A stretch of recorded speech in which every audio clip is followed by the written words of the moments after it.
Hey, guess who's back for episode 9? Again. We're back. We're back. Again. To and fro. We're back. Again. Again with some information, with some knowledge, and here to entertain you guys. That's always the vibe. We got plenty of jokes. Yeah, I know we got plenty of jokes.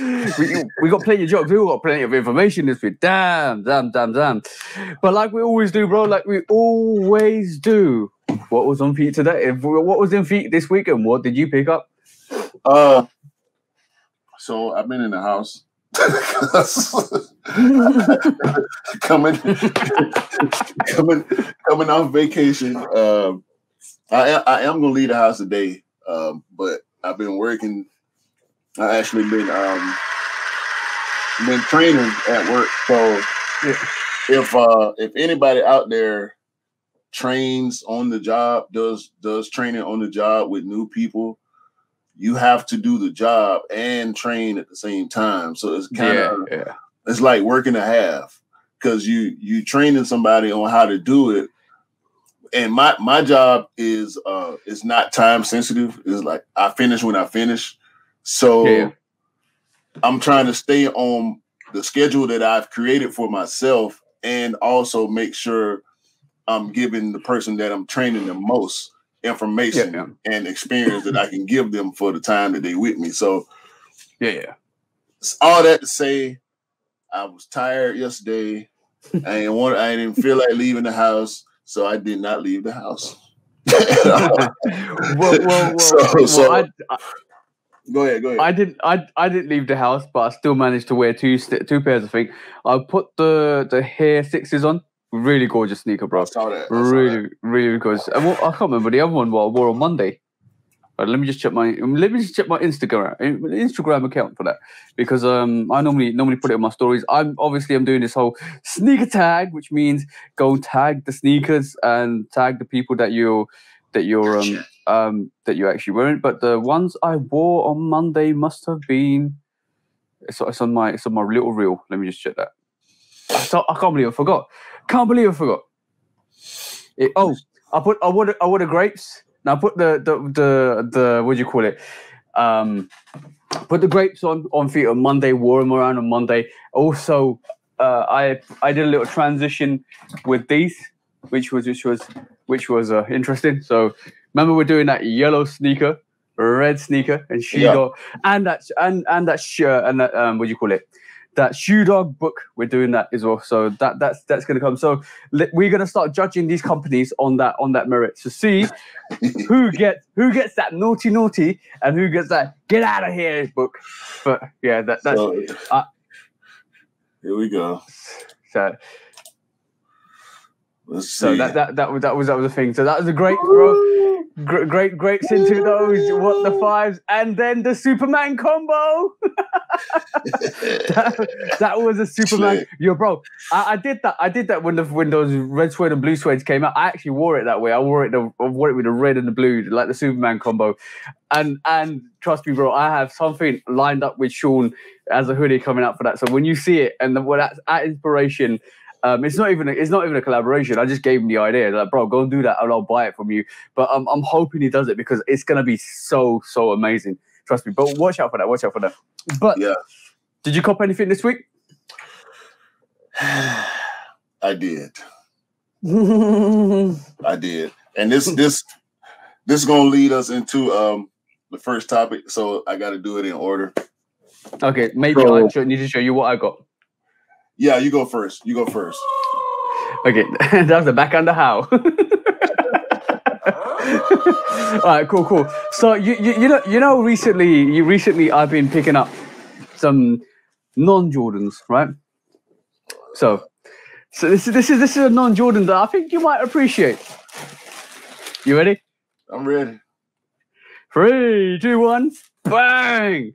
I knew those were coming. I know. Your appreciation for the LeBron sneaker has changed. Yeah. In the past Definitely. 6 or 7 months. The Big Bang, bro. The Big Bang, or what it should be called, the Galaxy. That's what it was called back in the day. The LeBron 10 Galaxy or the Big Bang. But this is a gorgeous sneaker, bro. Gorgeous sneaker. I love the LeBron range. I do love the LeBron range, and like this is just absolutely gorgeous. Like let's see that shank plate. Yeah, that's special right there. That's bro. Man, see, I didn't know that shoe did that. Yeah, I mean, it came out as a tribute to the foam posits as well, like the Galaxy foam posits. Oh, right. And glow in the dark, bro. Glow in the dark. See, like, I will watch this. Yeah, I'm gonna put it up to the light because my light's up there. Let's heat it up a bit. I'm gonna turn my light off because it's gonna go dark a bit. Kabang! Oh, hold on. Nike didn't do that shoe justice as far as marketing is concerned.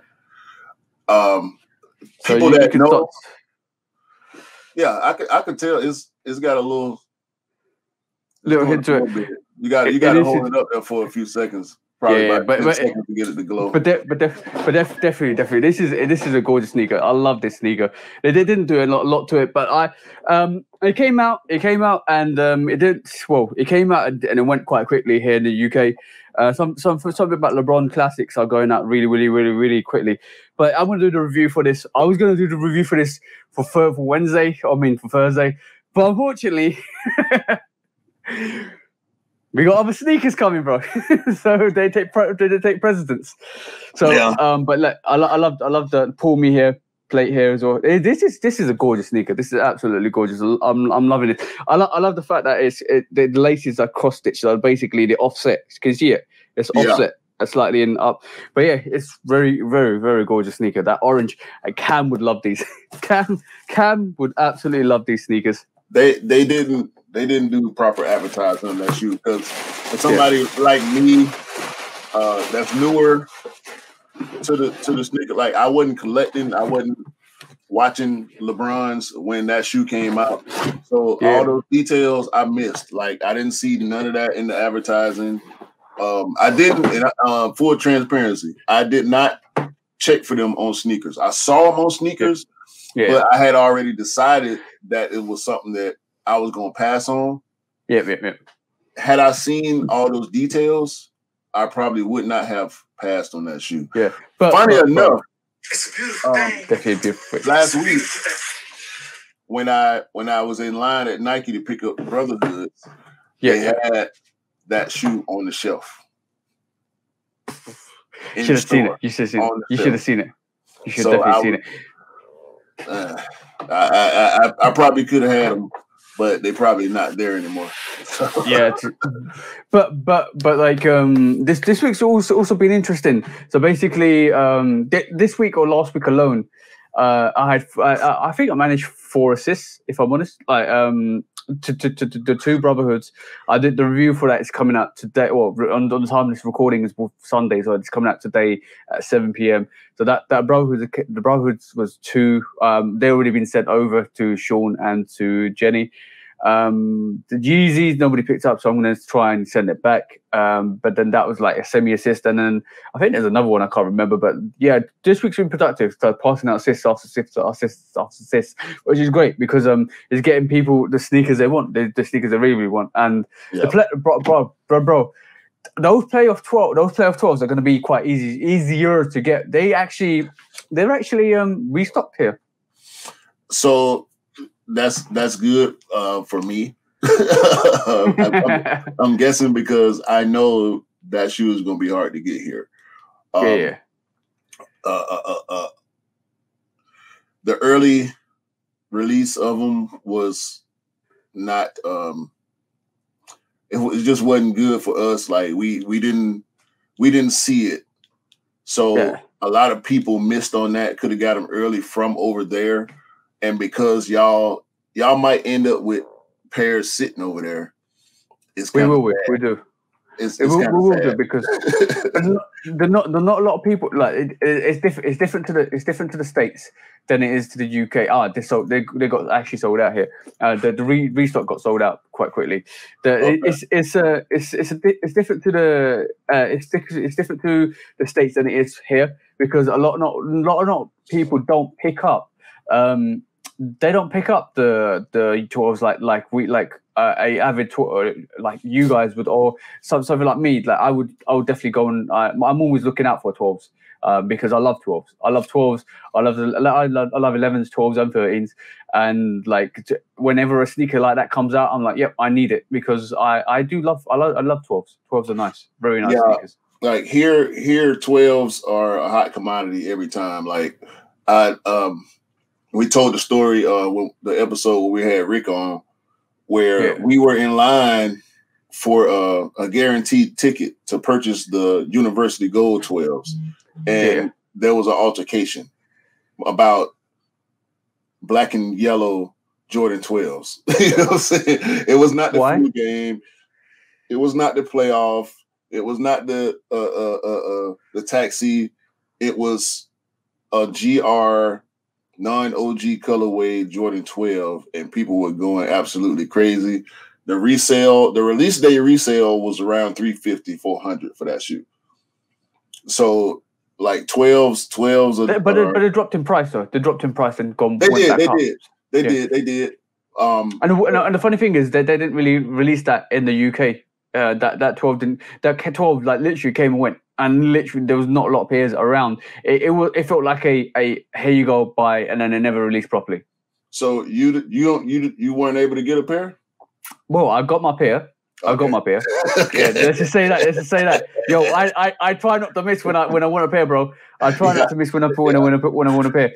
But like 12s over here it's always a thing. Like even the Concord 12s. For that Christmas, what was it, a couple of years ago, around Christmas time, the Concord 12. It was the utility 12s. They were hard to find, especially in the bigger sizes.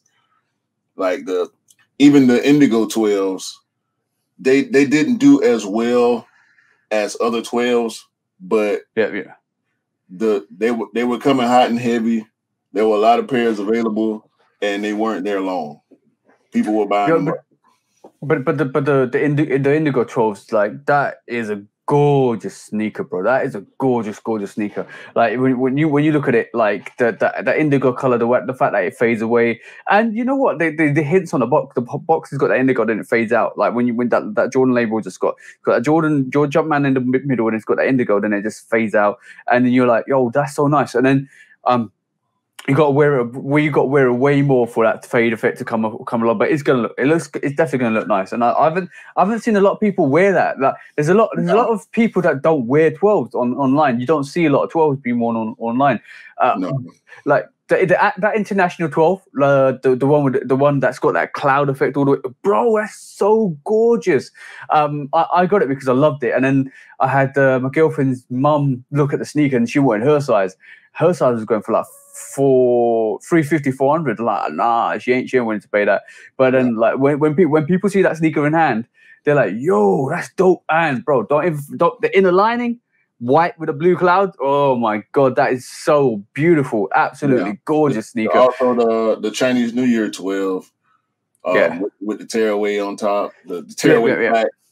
Like those they're pretty hot. You don't see them that much. I think because we have a more concentrated sneaker environment in the US. That people that like certain colorways and silhouettes are widespread. And it's not always because we know online, bro, is driven by hype for the most part. We do see a lot of, which is good. We do see a lot of people that just post what they like. They got on feet what they like, and that's great. You gotta love that. But certain colorways and silhouettes, you're not gonna see it, bro. It's just is what it is. It's because y'all are just now in the UK starting to ramp up to the point that we are on Jordans, yeah. The certain stuff is few and far between. Like you don't see cool grade 3s. Cool grade 3 is a great shoe, but you don't see people posting about it. You know, what I'm saying? Even Pollins, like you don't see people wearing Pollins online like that. You know what? You know why? Because they're not hype. The tension doesn't get there. But and the thing is, for me, like like, let's just go to the Chinese New Year 12. Those Chinese New Year 12s remind me of the Wing 12s. Remember the Wing 12s where you just scrub that and it gives it's like a little take on that. Instead of rubbing off that to get the wings pattern, you kind of tear away the material to get the Chinese New Year pattern. So that reminds me closer to that. But when I'm not knocking anybody. Like I'm not here to judge anybody because sneakerheads are unique. Sneakerheads like what they like. But what I do say is when there's certain things coming up like Air Max Day or Jordan 1s or Dunks, so people end up posting. There's a lot of posts online to like say yo and like even the Jordan 2, like a lot of people that weren't posting Jordan 2s when there were rumors that the unions and all of that Jordan 2s were coming out. A lot of people were posting, look, I got Jordan 2s. It's nice to see. It's definitely nice to see. But there's definitely a subculture where, and I do agree, some people really get excited because these silhouettes coming out. Look, I'm getting excited by 8s. See what I'm saying? And I will start, when I feel like posting, I'll post an 8. Or when I feel like doing this, I'll post that. But like, there's a lot of people that post, like a lot of people that just jump on it and post it, and then it gets oversaturated. So all of a sudden, when you go on your feed, you're like, "Oh damn, you're all Air Maxes! Oh shit, what happened? Yeah. What happened?" Yeah. But it's nice. It's nice to see because a lot of people get excited about it. A lot of people get really excited, like, "Yo, Air Maxes, yo!" Like that. But I understand that. I do understand that. But then when you look at your feed, it's all oversaturated with one silhouette. You're like, okay, it's recency hype. Recency hype. Once the love and adoration for what's coming out dies down, then we go back to the regular rotation of I gotta post the hypest thing, I gotta post the most exclusive thing. Like when I'm putting something on feet and I go outside, I want to get pictures of it regardless. And on a weekend like this weekend where again I'm going out today, so I'm more than likely gonna post something. Based on I don't know what I'm gonna put on feet yet, but the recency hype is like normal cultural stuff, and then once that's over, you go right back to hype beast mode. You know what? That is kind of like a bit of an addiction still. Like really, I got this. It's you know what? It's nice to sometimes subtly flex, but like from my perspective, I'm Christian with what I've got, and like I'm happy. I'm happy for the fact that I can pick up sneakers and it's great. But you know what? Like some people actually call me the retail king over the weekend. I'm like, no, don't call me that. Don't call me that, because I like literally. It seems like I can touch everything, and it's not. I grind in the background, bro. Bro, people listen. I talked about this before. A lot of people treat me like I'm the sneaker guy, and I am the sneaker guy in my immediate circle, in my immediate friends and family. I am the sneaker guy, but then people that are right on the fringe of my inner circle, I'm the sneaker, like everybody. I'm the sneaker guy. I'm the sneaker guy. I'm the sneaker guy. Like if people run up on me asking me, "Hey, you seen the such and such?" And like, wait a minute, when that's supposed to come out? September, bro. It's March. You know what I'm saying? Like, bro, I'm not thinking about that right now. Let's you know what's coming out in March. Yeah, let's deal with it here and now. Not what happened. What's happened? Yo, bro. Like rumors are interesting, but like basically, let's leave them down to when we actually see like realistic pictures and stuff like that. Let's get to August. September. Before we start talking about that. This analogy is right. I'm having my starters, and I ain't even touched the mains, but I'm talking about the dessert. Like this is what the situation is, bro. It's like, yo, I'm having some starters. I'm having my soup. Yeah. I got a steak coming. Yeah, I'm looking at the desserts, like, but then you might change your mind by the time you have your stuff. Bro, we on the entree. We on the entree right now. Like, we concerned about what's coming out this week. What we concerned about what came out in the past 2 weeks, what's coming out in the next 2 weeks, and in the future, maybe 2 or 3 weeks ahead. Like that's the time frame for me. I'm in like a month and a half loop when it comes to releases. Because by the way, I'm looking for restocks. If I missed out, if I took L's on what just came out last week or the week before, I'm looking for restocks. Restocks. I'm looking forward to what's coming out this week and the week after that we know that's confirmed. The date is not going to change. Raffles already open and stuff like that. And then is this shoe going to come out in 3 weeks, 4 weeks? Like what's on the release calendar, the recent release calendar? What's confirmed? Yeah. You know, do we have official everything stuff like that? Everything changes. All the stuff we'll talk about the holiday season because we saw a lot of things about the holiday season. But all the stuff for the holiday season has been starting to manufacture now. So all of that is going into manufacturing or into production now. So in 9 months' time, count to 9 months. So like March, April, May, June, July, August, September, October, November, December. So like all the stuff that was coming out being produced in January, February time, it's coming out October, November, December time. So all the rumors that we're seeing are either going to be in November, October, November, December, or January, February. So that's that. Think of it that from that period. So what we're seeing now, we have to sit on and wait until we see official pictures once it's done in like July, August time, and then we'll see the official releases in September, October, November, December, January, February, because that's the way it worked. And that's what happened with the patent bread ones that we saw last year because we were supposed to get them in October. They got pushed back. We was going to get them for Black Friday. They got pushed back, and then we saw them in the 30th of December. And then they got released all the way sporadically until February. That release happened from like December, end of December, January, February, up to All-Star Weekend, and then they had a special release on All-Star Weekend for you guys. But do you want to see another thing I picked up this week? I was about to say let's get back to the pickups because I got I got pickups. You got pickups. I got a pickup that you might chop me off the live for. Let's see what you got.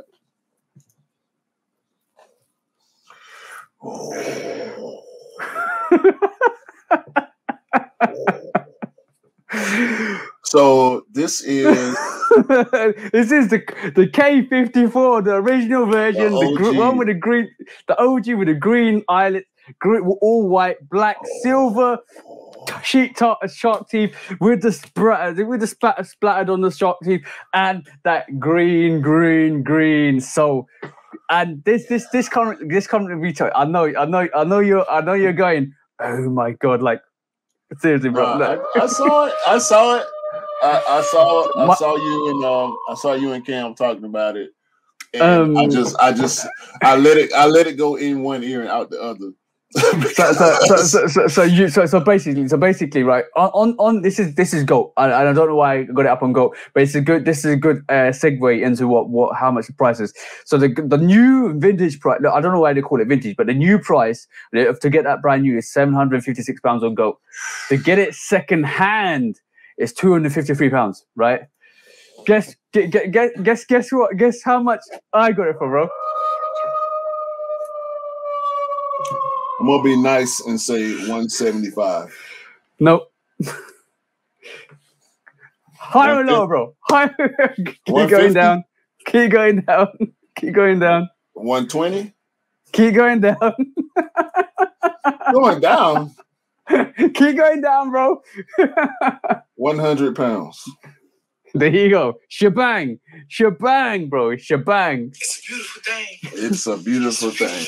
And you know how she got this, right? So what happened was I was scrolling one night on eBay. It didn't clock with me because I was really tired. It was one of those nights, and I was just like, I looked at it, I liked it, I thought I'd watch it. And then it didn't clock with me that it was a K54 Jordan 5, the old vintage, the original vintage version. And I think it came out in 2011. It did come out in 2011, so it's quite old, right? So basically, I had it there, and then Cam And a couple of days afterwards, so I was, yo, bro, I just seen this. They're in the UK. You need to get this. I was like, now I need to get it. Yeah. now I need to get it. He goes, you're never going to get a deal like that. It was 120 and I bargained my way down to £100, and £9 shipping. So I come up to £110 altogether. But bro, the only thing wrong with that is the medial panels were just slightly rubbed together and some of that paint is gone and some of it's like kind of black. You need to clean it up, repaint it. Done, bro. Done. See, and I can even flip it if I wanted to for 200 or £250 if I wanted to get rid of it. But yo, I love fives, bro. hold on. I've got the white version of the new K54s. I've got my custom version of the K54s in all black high gloss, and now I've got the originals. That's a pack, bro. We need Scotland. That's a pack. Yo, winning. That's it right now. That's it right Yeah. now. I mean, I can't. Yo, that's it right now. That's it right. As a fellow five head, this is but for those of y'all that don't know, if y'all ain't paying attention yet, me and TJ both love fives. Like that's my favorite silhouette. I mean, like. Oh yeah, as I said, the pods there. Did you brush it yet? Like. But I haven't done this yet. I'm so busy. I haven't done this. But yeah, it does look clean. This is why it's so immaculate. I need to give it a wash. There's little stains here and there, but like on the toe box there. But it's clean as hell. Like I need to kind of just give it a wash. Speaking but the pods. I know I need you. Those pods there, like right there on the original K54 fives, are like kind of bruised a bit. So that's what I need to clean up. It's great. Trust me, when that comes in, I'll show you. You'll be like, oh damn. Did you just clean that, bro? Did you just clean that? It's done. It's done. It's done. It's still there's still a little bit of rough areas, but compared to what it was before, I mean, renapped. The suede is all renapped. Yeah. This is it's done. That's so good, bro. It's done. That's awesome. And awesome. I had to replace the lace locks, unfortunately, but I went with the clear on clear lace locks. Lace locks. That's so good. That's so good. You know what? You know what I was thinking the other day? I don't know how you feel, but I think those lace locks. I never tie my sneakers when I got lace locks. I'll just lace lock it in, right? Yeah. And I'm like, yo, they need to put lace locks on every fucking Jordan, bro. It makes my life easier. 1 lace lock, 2's lace lock, 3's lace lock, bro. See, with that's I think that is a good idea, but I would want every lace lock to be different. And yeah. Being that we only get lace locks on 5s and 6s, you can turn a 5 lace lock into a 6 lace lock because all you got to do is take the actual spring lock out, and that's a 6 lace lock. But if they do, or if they had put lace locks on different silhouettes, I would want to see them look different every time. Yeah. No, the shape you want it to be like the Jordan 1 lace lock. It needs to be like, yo, we're giving Jordan Brand ideas. The Jordan 1 lace lock needs to be the band, the X band with the laces running through. Right? You see what I'm saying? And then like that would be that on the OGs that would be sick. And the non OGs, the Jumpman. Just the Jumpman with the lace lock going through, and you just put it through the middle. Yo, that would be dope because when you put the lace lock through, you just see the Jumpman looking. So that's one concept for the Jordan 1. Jordan 2s, you could do something similar. Jordan 3s, you're talking about you need to kind of go a bit vibey with that. So like you need to kind of think about what the Jordan 3 enthusiasts like kind of come through. Maybe a 2-3 or something. Yeah, 2-3, or even a tick, like the swoosh. That could be a possibility. Jordan, you can mimic the Jordan 4 and a Jordan 5 lace lock, make it a bit more shallower, make it a bit more like depth, so you can kind of because like the Jordan 4 is a bit more streamlined than the Jordan 5. Jordan 7s, Jordan 8s, bro, like you could have a crosshatch, like the crosshatch. I don't think 8s need a lace lock because because it's got that crosshatch strap at the top. Yeah. Your Jordan 11s that you could do so much to that. You could do so much like innovations too, and bring it back like bro. Jordan 13, Black Cat, Panther. Why not have a or the paw or the actual cat like that? Exactly, bro. You see what I'm saying? Or change the fight, or change just you know those P51s that you got. Right. Mm-hmm. Imagine if the lace lock was the P51 Mustang fighter. That lace lock was that fighter plane, bro. Can you imagine with a camera print all over it? Look at you, bro. Giving you some ideas. Hey, but history is history, and we probably won't get none of this stuff unless. I mean, they could do some special edition stuff that'll be nice, throw a little lace lock in there, like they throw hang tags from time to time. Yeah. So, and if they do it, we said it first. I would like more hang tags on other silhouettes though. I would like that just to.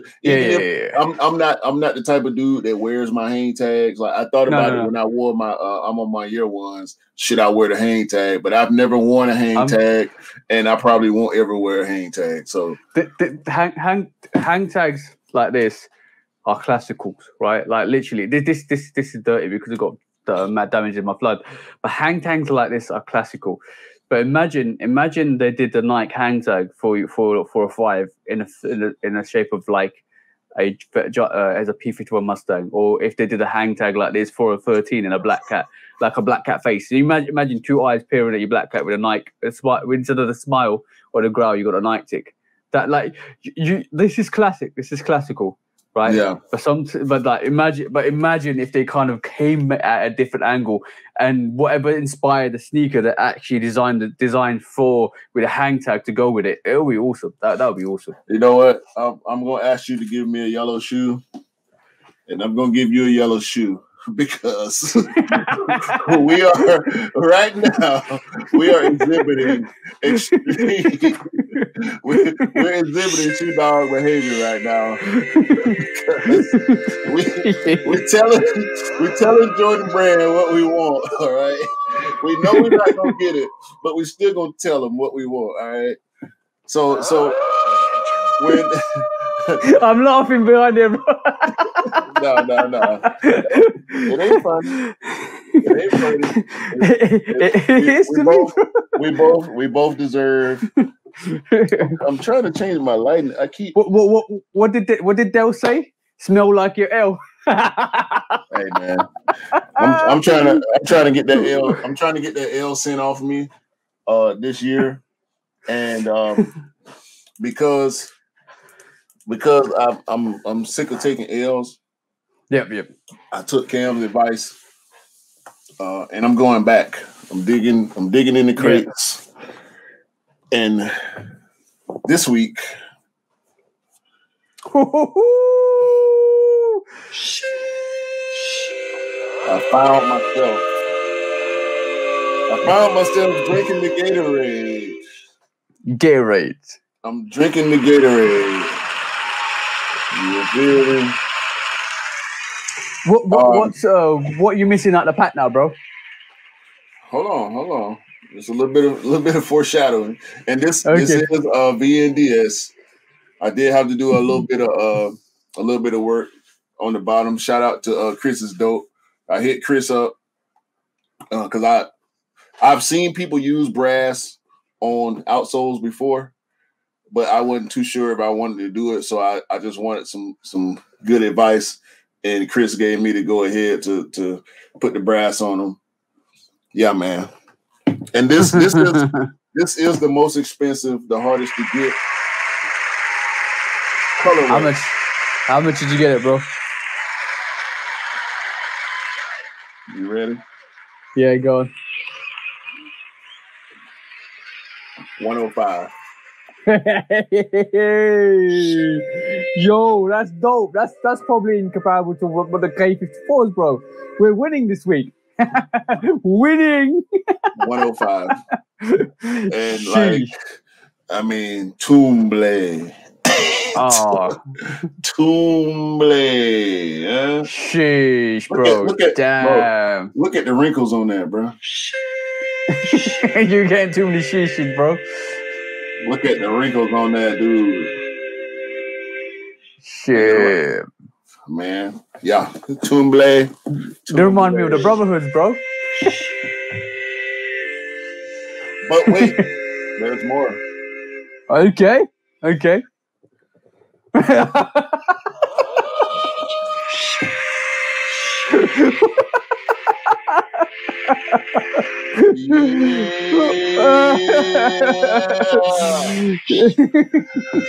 talking about drinking the Gatorade. Yo, you went Gatorade thick today, bro. I'm drinking the Gatorade. I'm telling you. Thirst quenching. I'm quenching my thirst over here. Because there are a lot of Jordan 1s. So many Jordan 1s. Like, and we love Jordan 1s. I was late to the party. I was late to the Jordan 1 party. So yeah. Toomble. All right. So now the question is, bro, what are we missing from what are you missing at the moment? Well, at the moment, I'm missing. You just had to pull it up, bro. You just had to pull it up. I had to. Right, so that's 3. This is 3. Actually, this was 1. This was 1. The Volt was 2. The Lagoon Blue was 3. And now the Violet is missing. Ooh, damn. That's all four that you have. You got that pack mentality that our bro Scott always exhibits. And yeah. I'm tempted to give you this, bro. No. I'm gonna tell you why. I'm gonna tell you why you can't do that. Because before we started the podcast, you had a box this long. Matter of fact, let me get both my hands outside. What do you mean this long? You had a box this long with like 17 pairs in it that you like. What do you mean? That Bel Air. You got that Bel Air. Yeah. You got the Chameleon ones, the All-Star ones. Yeah. You got the Gatorade sixes, the green Gatorade 6s. And you also got, what was the 4th shoe? It was the Bel Air. Oh, not the undefeated, Defiant ones. Sorry, the Defiant ones. Defiant ones. No. Yeah, and the Maroon 6. Oh, that Maroon 6 I got myself for like £56. Okay. So that in that one pack, you had 4. You had 4 digging in the crates. Okay, you dug in the crates. You dug in the crates and you came up with 4 pairs. Can you believe one unboxing? Can you believe I'm gonna probably do a restoration video on this, but as you can see, the actual midsole is cracking, the paint's cracking here. There's some red there. There's some like as you can see the midsole there as well.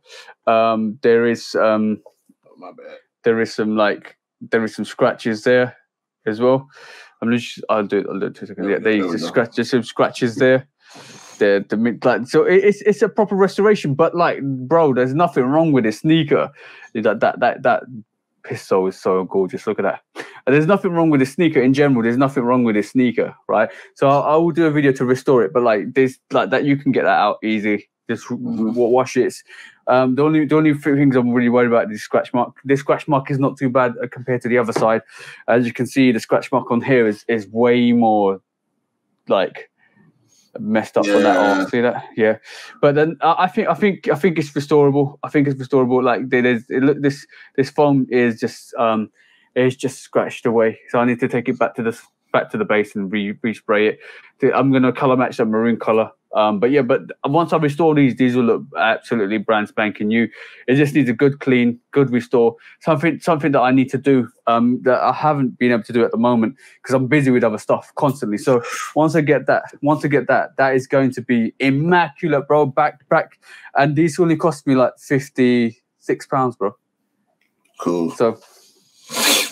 Yeah, so digging in the crates sometimes, and like I said, on all three of the Gatorades, I gave them a wash. I don't have all the accessories for every pair, which is unfortunate. However, the accessories gonna stay in the house while the shoes go outside. So I couldn't let myself be overly concerned about that. I wish I had all the accessories, but I'm not gonna change any of the laces. I like the monotone look. So I'm pulling triggers, man. I'm pulling triggers. Just like yesterday when I did get the W on the UNC6.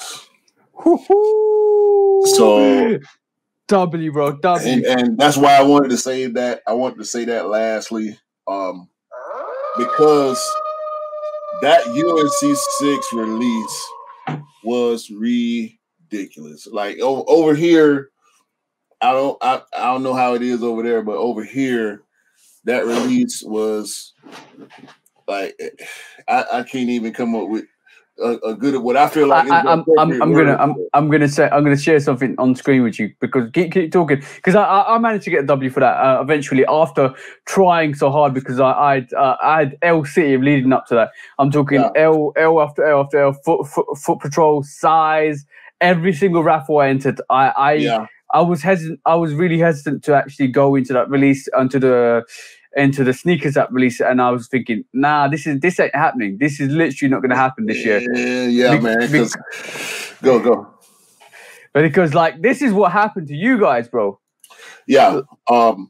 So the shock drop on sneakers happened a few weeks ago, and it seems as if sneakers either overestimated how many pairs they had in the Nike factory versus how many pairs they sent out to other retailers, or they just released everything they had. And the number was 70,000, 69,000. That's the number I heard 70,000. I heard also something else about it, bro, as well.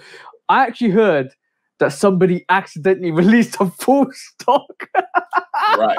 So with that being said, sneakers was done. That person gets a red Jordan, bro.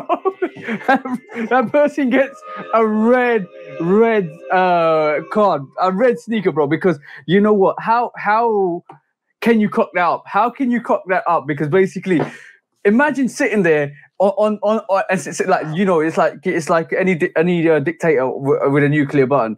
Like you are, shall I release this? Shall I release this? Bang! Everything comes out early access, bro. Like that's horrible. And see, if Nike only had 70,000 pairs, let's go with that number. That's 70,000. If that's they for only the States, that's for the States, yeah. Right. So if they only had 70,000 and they released every online pair through shock drop, that's not good. That means we're gonna have a situation like we had on the 5th, where sneakers had no pairs to release online on the sneaker app. And for people that don't have access to stores locally, that means that sneaker pads was irrelevant to them. Yeah. Now, going on into the sneaker pads. By the way, I got my pair from Dick's. This is the first time in my life that I will ever be able to say I had some good Dick's. So I got my pair. I had to. I'm sorry. It was low hanging fruit. I'm sorry. I put Yo, take this. Take this,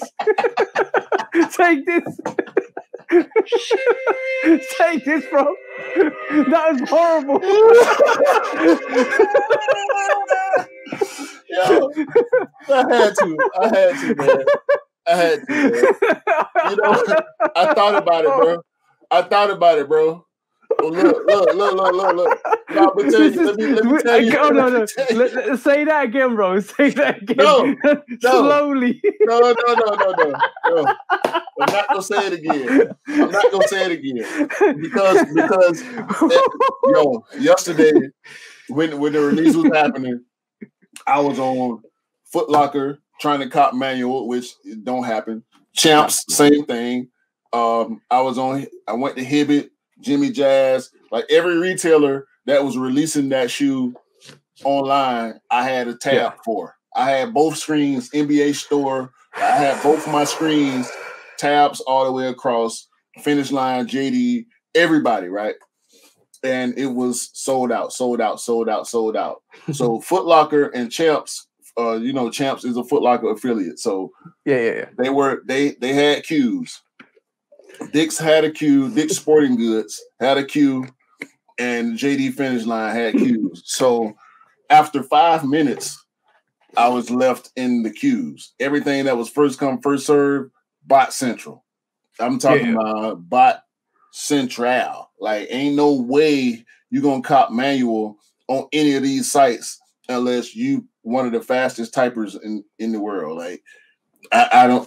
Anyway, so I get through the queue on Dick's, which this is my first time hitting on Dick's on a first come, first serve through that queue system. And when I tell you happy, I sent you the screenshot from what I hit. Bruh. Like, because truth be told, I needed 3 pairs. I needed one for myself, one for the bro Sean, and one for the bro Reggie.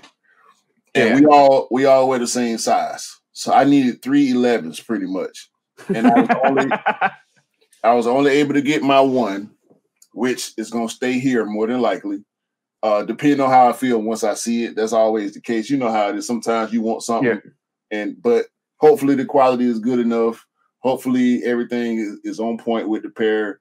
I have bought with I can't remember what shoe it was, but I have shot with Dick's Sporting Goods before. Yeah. But once I hit, I was so happy, and the thought just popped in my head. I started to post it, bro, because I'm looking at the screenshot like, okay, I'm gonna scrub the order information and I'm gonna post it and I'm gonna say something about good Dicks. But I'm like, nah, that ain't it ain't gonna come off right. It's not gonna come off. It definitely ain't gonna come off right, bro. but the thought was still in my head. So bro, you had to get that red sneaker for that comment, bro. That was just like, what the hell, bro? I'll take it, man. I'll take it. But do you think we're gonna get it? Pause. I'll take it. But by the way, do you think we're gonna get a restock on us? Because like 70,000 pairs, if 70,000 pairs in the US. Then if they sent out like maybe 100,000 or 120,000 pairs in the EU and UK, and another 50,000 or maybe another equivalent. So that was like that. I would say that was like a 400,000 pairs release.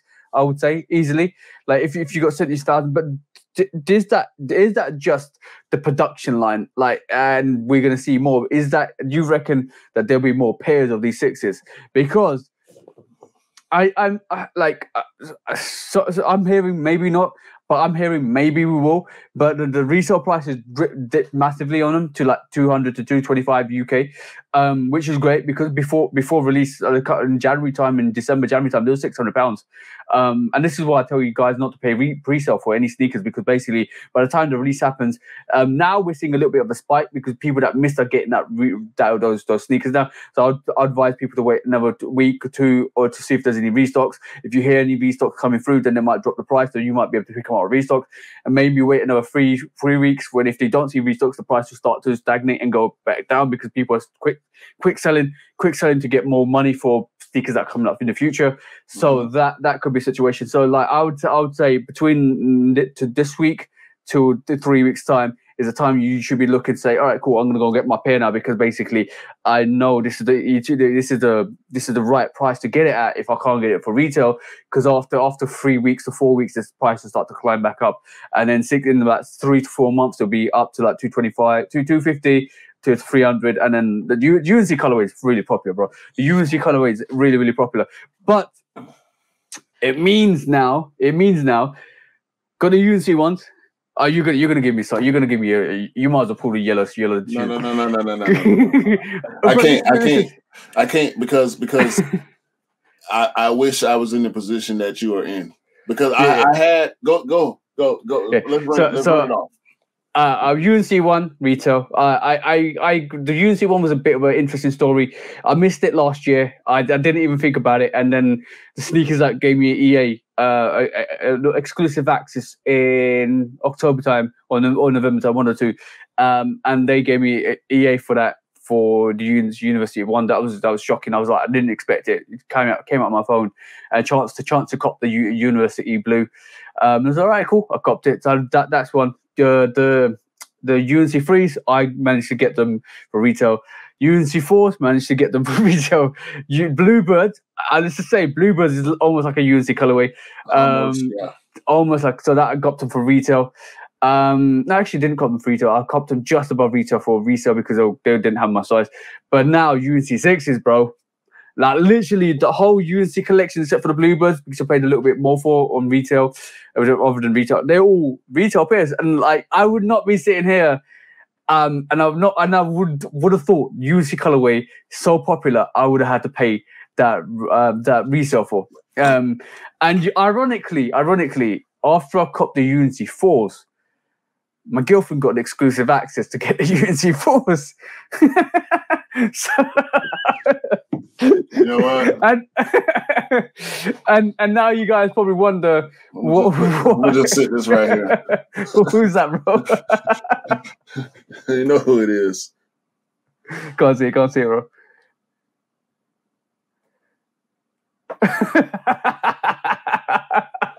I'm gonna just sit this here. but it's almost like the UNC colorway loves me at this moment in time, because everything, Bluebirds except everything else has been like retail, and then like those UNC fours super hyped, UNC ones super hyped, UNC threes super hyped, UNC sixes are gonna be super hyped. Like, and to be sitting here and be privileged to get every single one of those for retail, I'm just like, whoa, that's amazing. That's absolutely like ridiculous. And mind you, bro, if I didn't get the chance if Nike never gave me the EA to get the ones, I would never got the ones. Yeah, I mean, like I said, bro, can't nobody say nothing about that, man. Like, we know how in the US, especially, how that UNC colorway does what it does to people. Like, I love the UNC colorways for the most part. So this 6, just being able to hit on the 6, and they'll be here like a day after everybody's seeing the podcast. So I'm still gonna do the review. Oh no. So the pairs are coming out really quickly. Yeah, they'll be here before the end of the week because certain companies, I don't know what DSG they're using FedEx. Okay. So FedEx is pretty reliable. And when it FedEx and UPS, they the big dogs. Yeah. FedEx, UPS, and then there's the U.S. Postal Service. So, what's the company that you hate the most, bro? Laser Ship. Lasers. Cam had a post from Laser Ship coming recently. He was worried about it as well. he rightfully so. He should be worried. Laser Ship and DHL you have to worry about in the U.S. They're your Hermes. Yeah, Hermes and Yodel. Yodel. I want that Yodel. I don't want nothing coming from Yodel, bro. Like, just send it. Drop it off at the post office or the store. Yeah, but don't put it on a truck. My UNC should be coming to time recording is Sunday. Mine should be coming Monday because they're quite effective like that. So when it was Saturday, either Monday or Tuesday they'll be here. I saw the shipping notification this morning, so I'm thinking they'll be out for delivery tomorrow or Tuesday. So I should have them for the review for Thursday.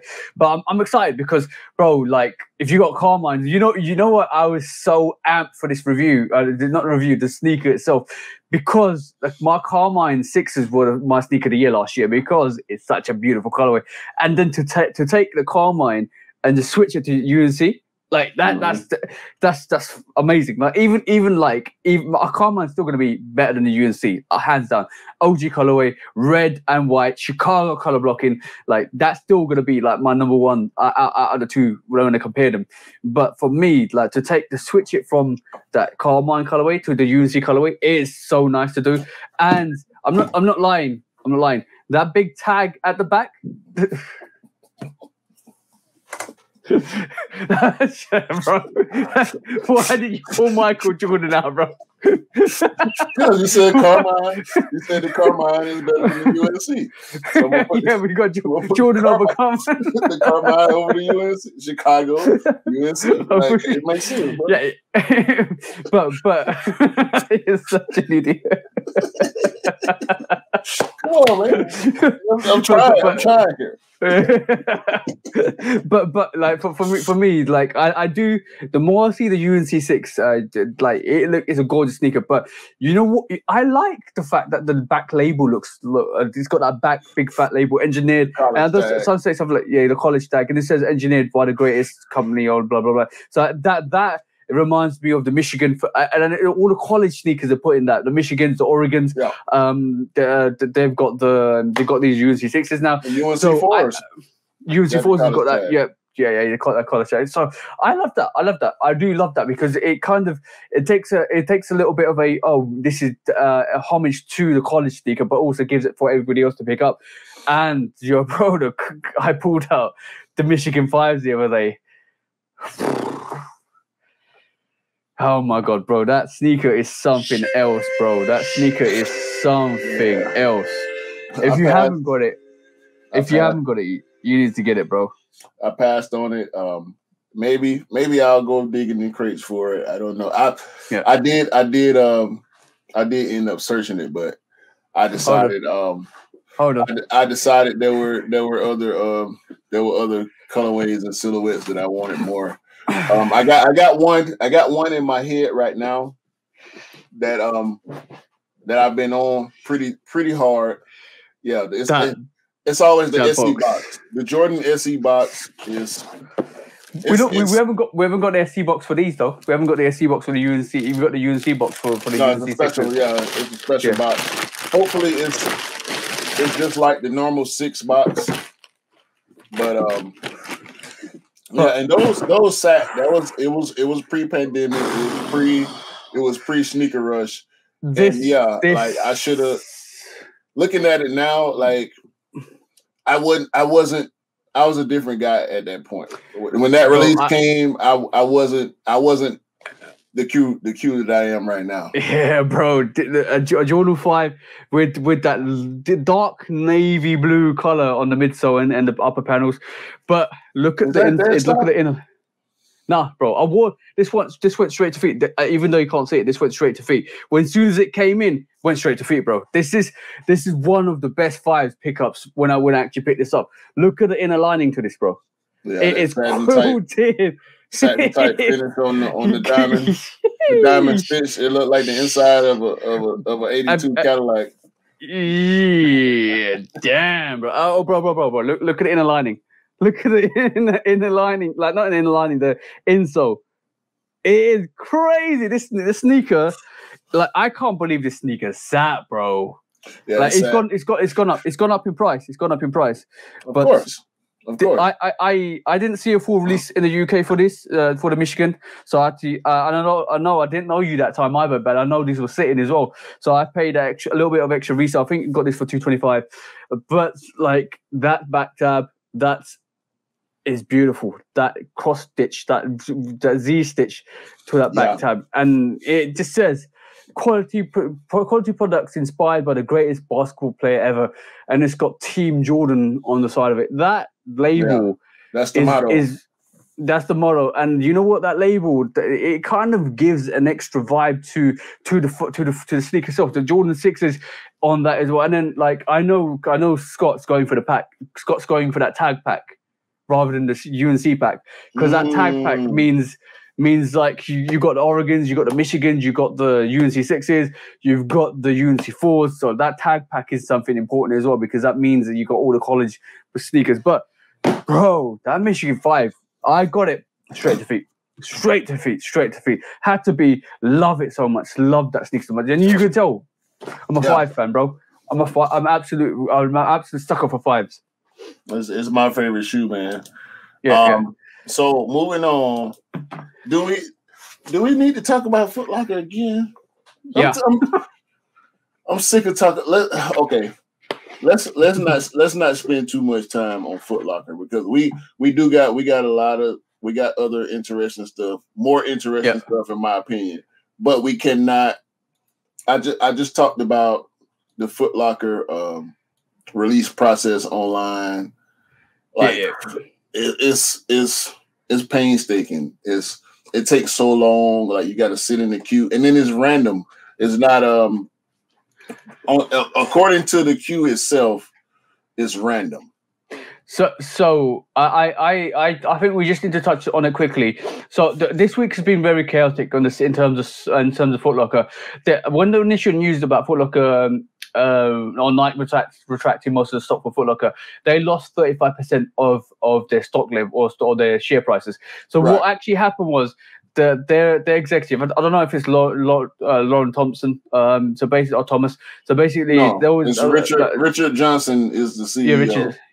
So what happened? I'm not familiar with their setup at all, but what I know is they came up with counteractive arguments to the reason why nobody should be worried, and the reason why they should not worry about the situation with Nike, because they still get stock.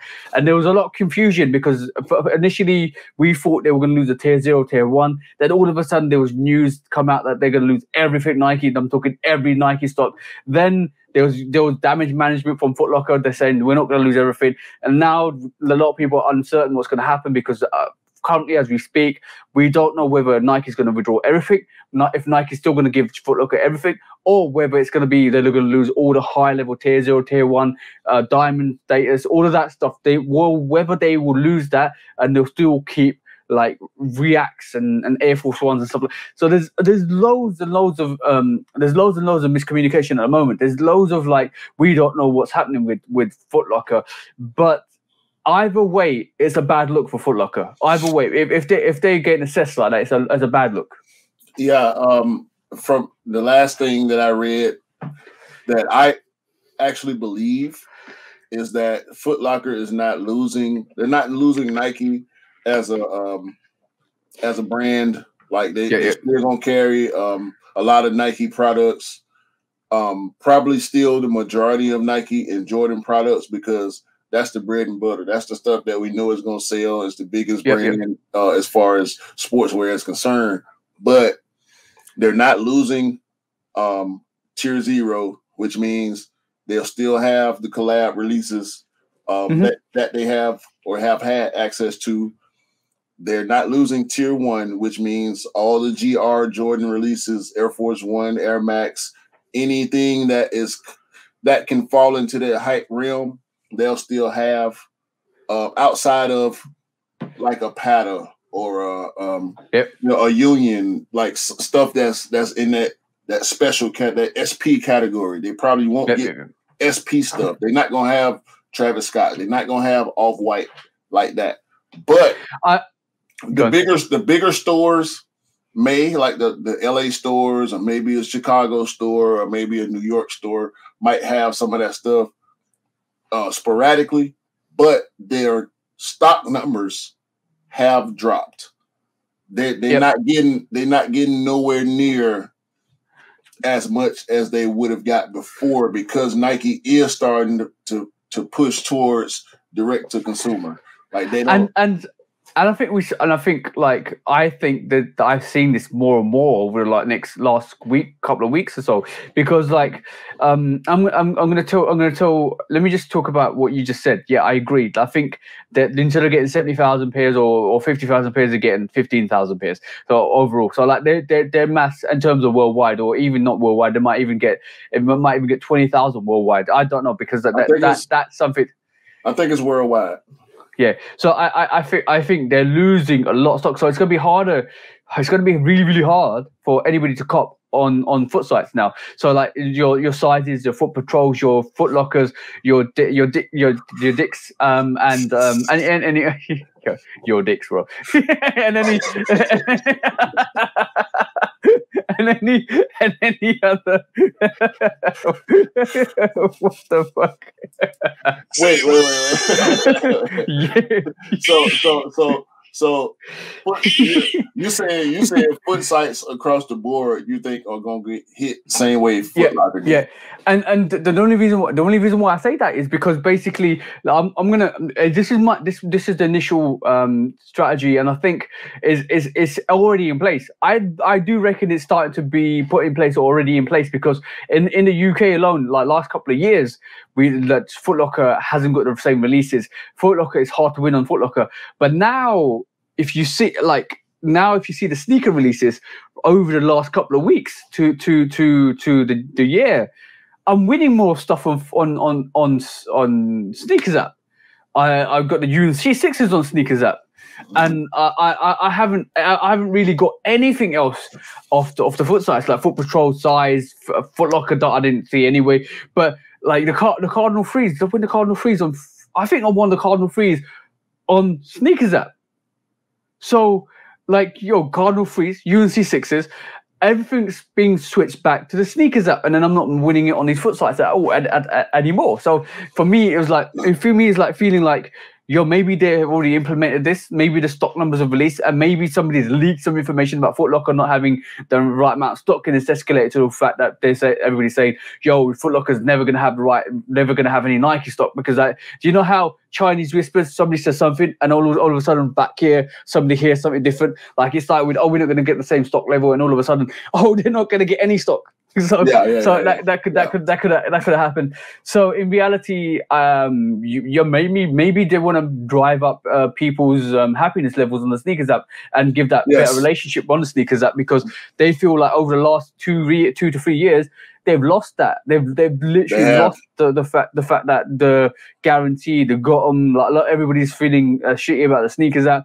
and maybe this is the way they say, okay, cool, you know what? Let's make our consumers happy. Let's make the brand great again, like it used to, because everybody used to cop of the Sneakers app. So that just means foot sites will no longer have these sneakers that we can cop. And you might be lucky if you get a dick or two. See what I'm saying? Yeah. So let's dial it back. Let's dial it back away from Foot Locker and focus on the Nike part of it, because for the past, I know, 2 years. Specifically, sneakers has gone down. They're losing the case in the court of public opinion. People are hating sneakers. People, I know you went on a roll for 4 or 5 months where you just did not even open the Sneakers app. You weren't interested in it. You were going to every other place that you can enter raffles. And I was winning sneakers at every other place. Exactly. And I had the same experience, to be honest with you. I was hitting more at DTLR. I hit a couple times Jimmy Jazz. I wasn't having too much luck with Foot Locker, but I did start to hit on Foot Locker, Hibbett Sports. For a couple years, I'll say for especially 2020, DTLR and Hibbett Sports, I got the majority of my pairs from Hibbett and City Gear. So with sneakers catching so much flack, and remember when I can't remember her name, old girl whose son was back doing a lot of stuff. They lost a lot of reputation. They lost a lot of at Nike and sneakers app, and then the whole infrastructure there, the whole backdooring, and then like you know what's really funny when you actually talk about incidences where you think, yo, Nike must be backdooring stuff. Oh, Nike this and Nike that. Or look at Marcus Jordan. Marcus Jordan is doing stuff like this, and then they get caught out, and it actually becomes reality. So the assumptions become a reality. Then you're thinking, yo, what about all the other assumptions that we did? So they lost a lot of image from the events that happened last year and the year before that, and people don't trust the sneakers app. And then I think, like you're saying, bro, it's more like, how do they bring back the reputation of the thing? And then the easiest thing to do is change that by giving everybody more wins.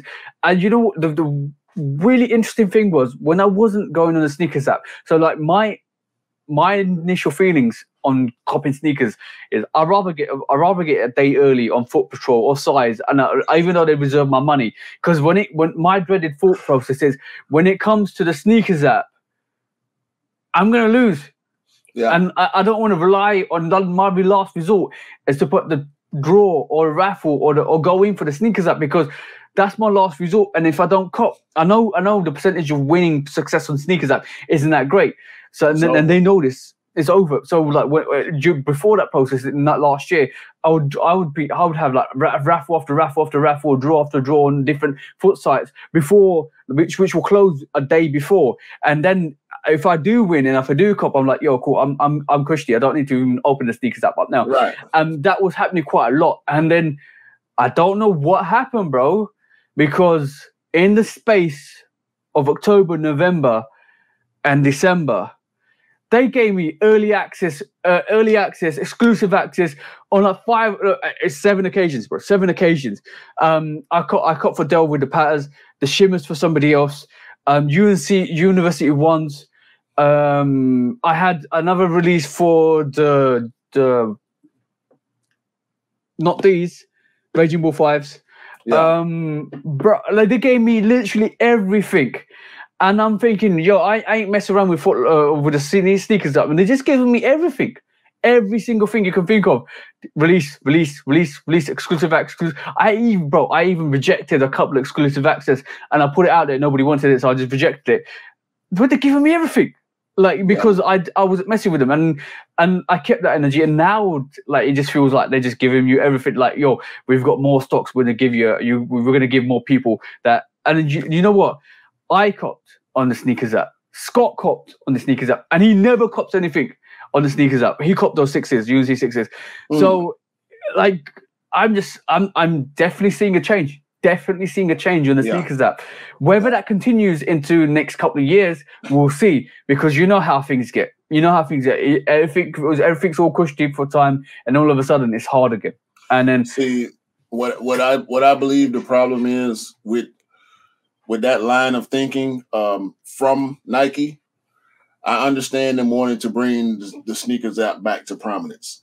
I understand them wanting to squash all the hate that sneaker app is getting. And it is rightful, because in 2019, I was killing sneakers app. I was getting everything, almost everything that I tried for.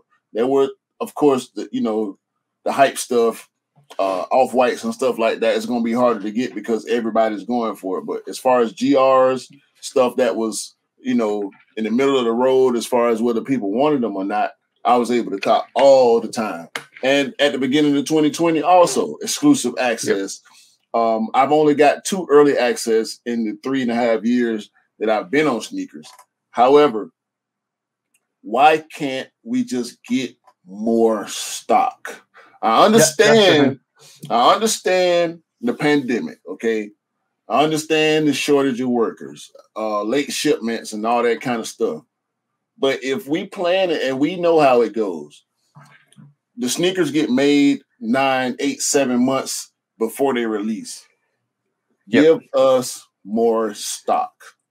I think if you it's can still give us more stock, Foot Locker will be able to keep doing what they're doing. The mom and pops will still be able to get their pairs, orders not being canceled. And now we got to think about, is sneakers trying to make a comeback part of why mom and pop stores won't be getting some of their orders? Is it a trickle down effect? Is it a trickle down from the mom and pops to now Foot Locker, arguably the biggest vendor?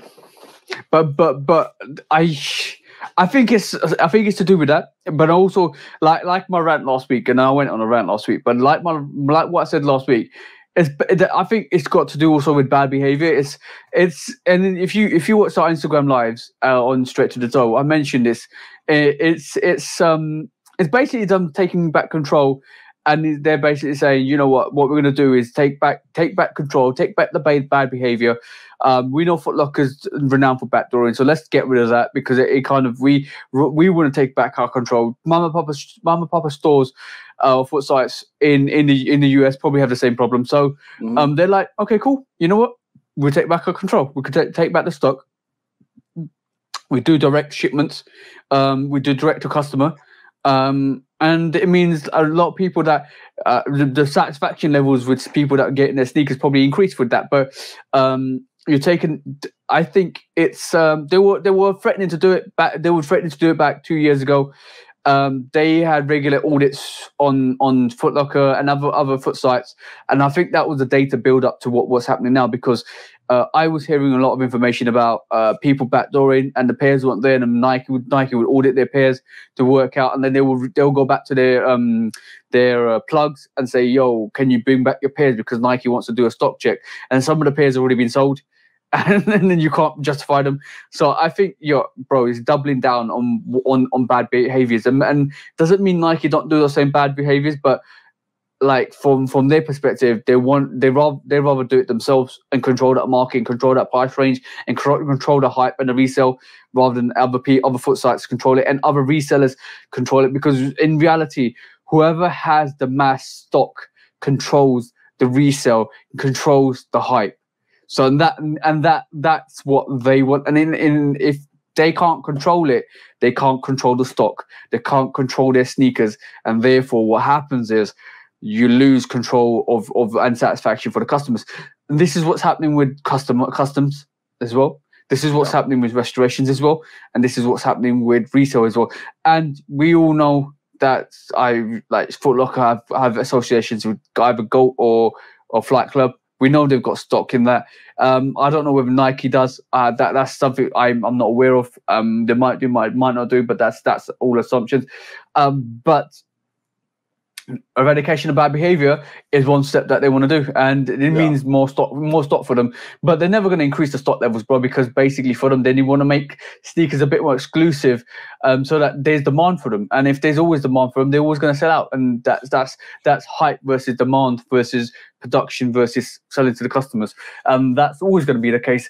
Even though it would be wonderful to see 1 million pairs of fives and 1 million pairs of all the other sneakers and OGs and stuff like that, we're never going to get it, because it means the last thing Nike want to do is have their stock on the shelves and they're sitting and they go and sell, and that's a profit margin that they lose. So hype hype is such a powerful thing when it comes to the sneaker culture, fashion culture in general. Like, exclusivity is a big thing, and it seems that Nike is trying to take back their power. They're trying to take back the right to say whether something is exclusive or not, on their end. Because Foot Locker, man, just to round it out, like, Foot Locker has had a bad 2021 and 2022.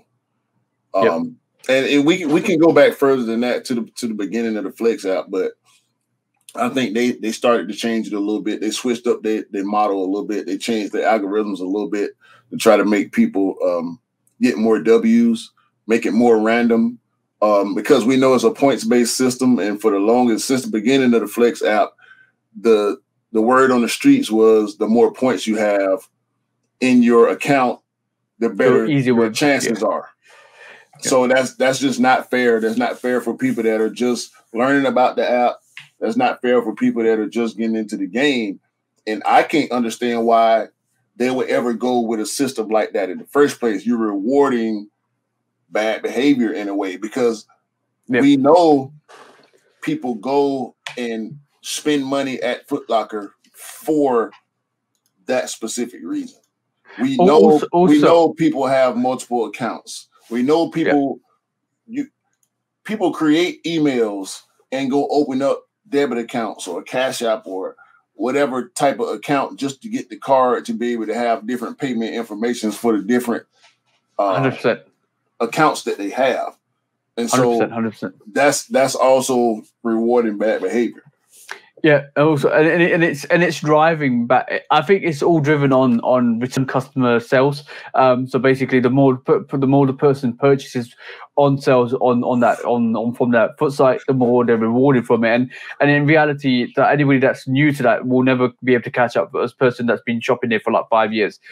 So, and like just closing statement on Foot Locker.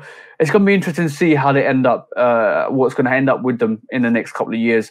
If they do have reduced stock, because people just switch their attention to what's the easiest option, and the easiest option might be the sneakers app. So that's going to be quite interesting. But talking about the sneakers app again, what's happening with your sneaker passes? Because I'm gonna talk about it, because basically what happened with us back in the day, we used to get sneaker passes. We used to get passes where we can go and try and turn up to a location, and you kind of just like, look, our sneaker passes are a bit different. You have to scout the site. You have to make sure where you come. You go to the place. You apply for it. It's like, it was more like a scavenger hunt. A scavenger hunt. Yeah, it was definitely a scavenger hunt. And then all of a sudden, they did sneaker passes where you can do reservation, and they turned the sneaker passes into reservation and stuff like that. But then the whole draw system was always the draw system for us, because then all of a sudden we just kept going for draws. There's no more sneaker passes.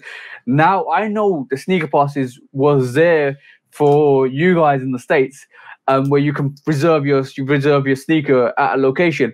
Now they've changed it to a draw. So what's happening with that? So the sneaker pass system is garbage. Okay. Yeah.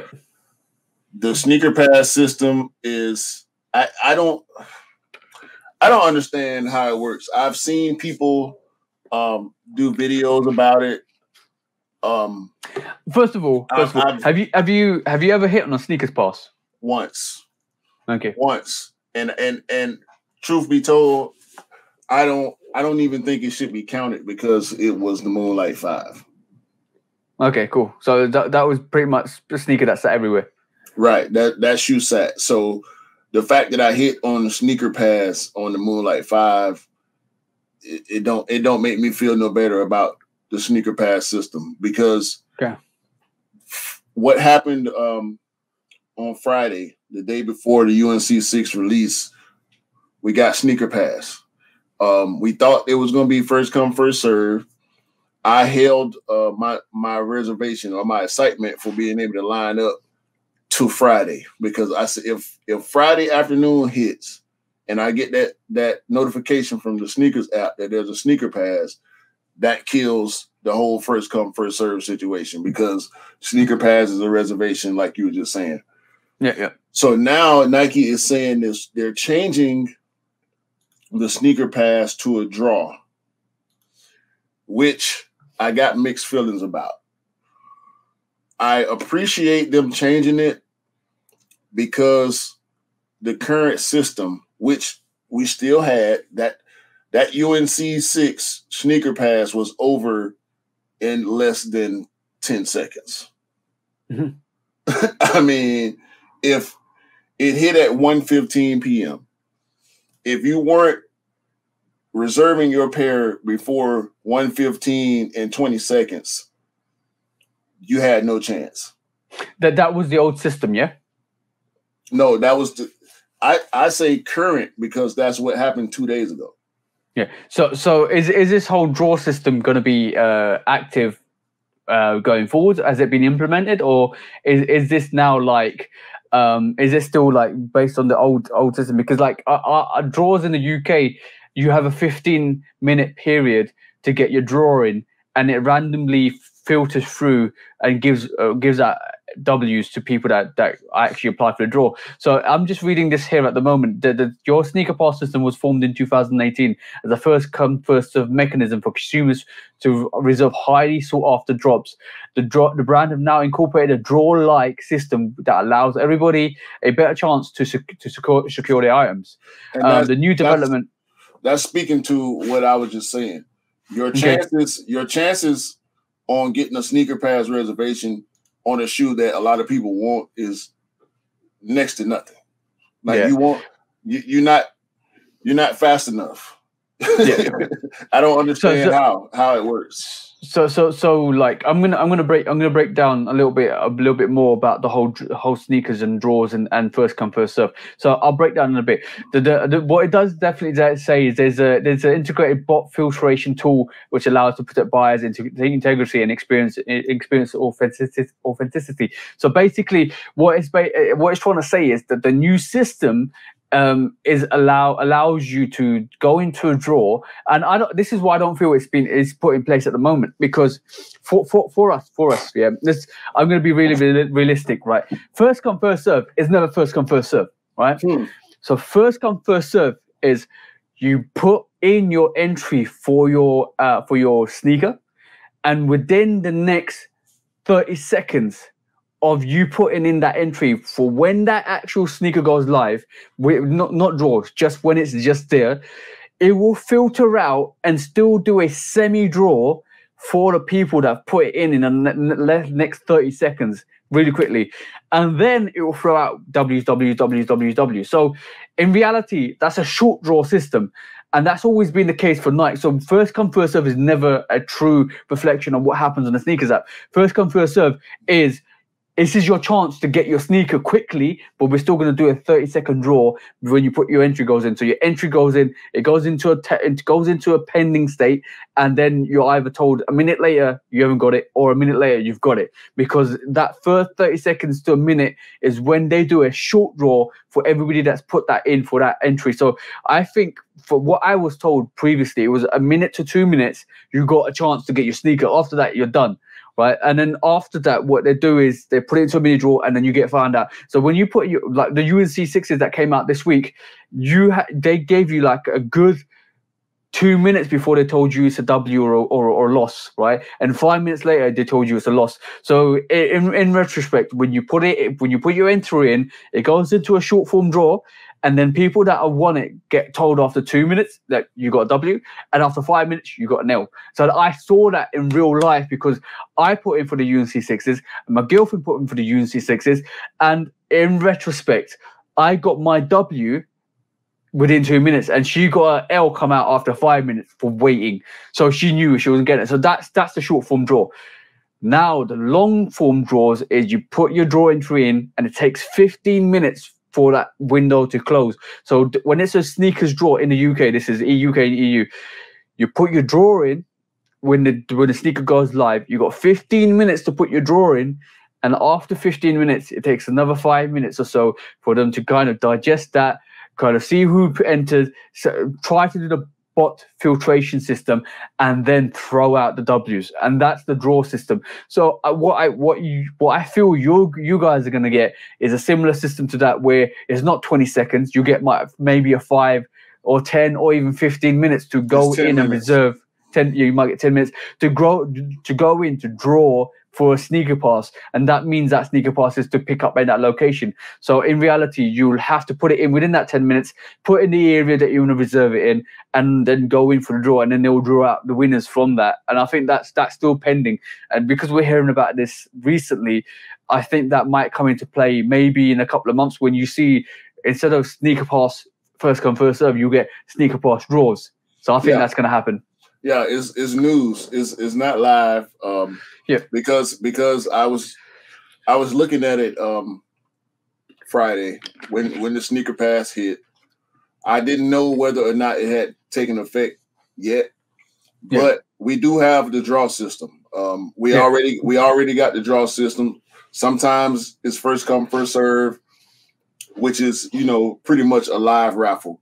Anybody that's done the quote unquote first come, first serve on sneakers.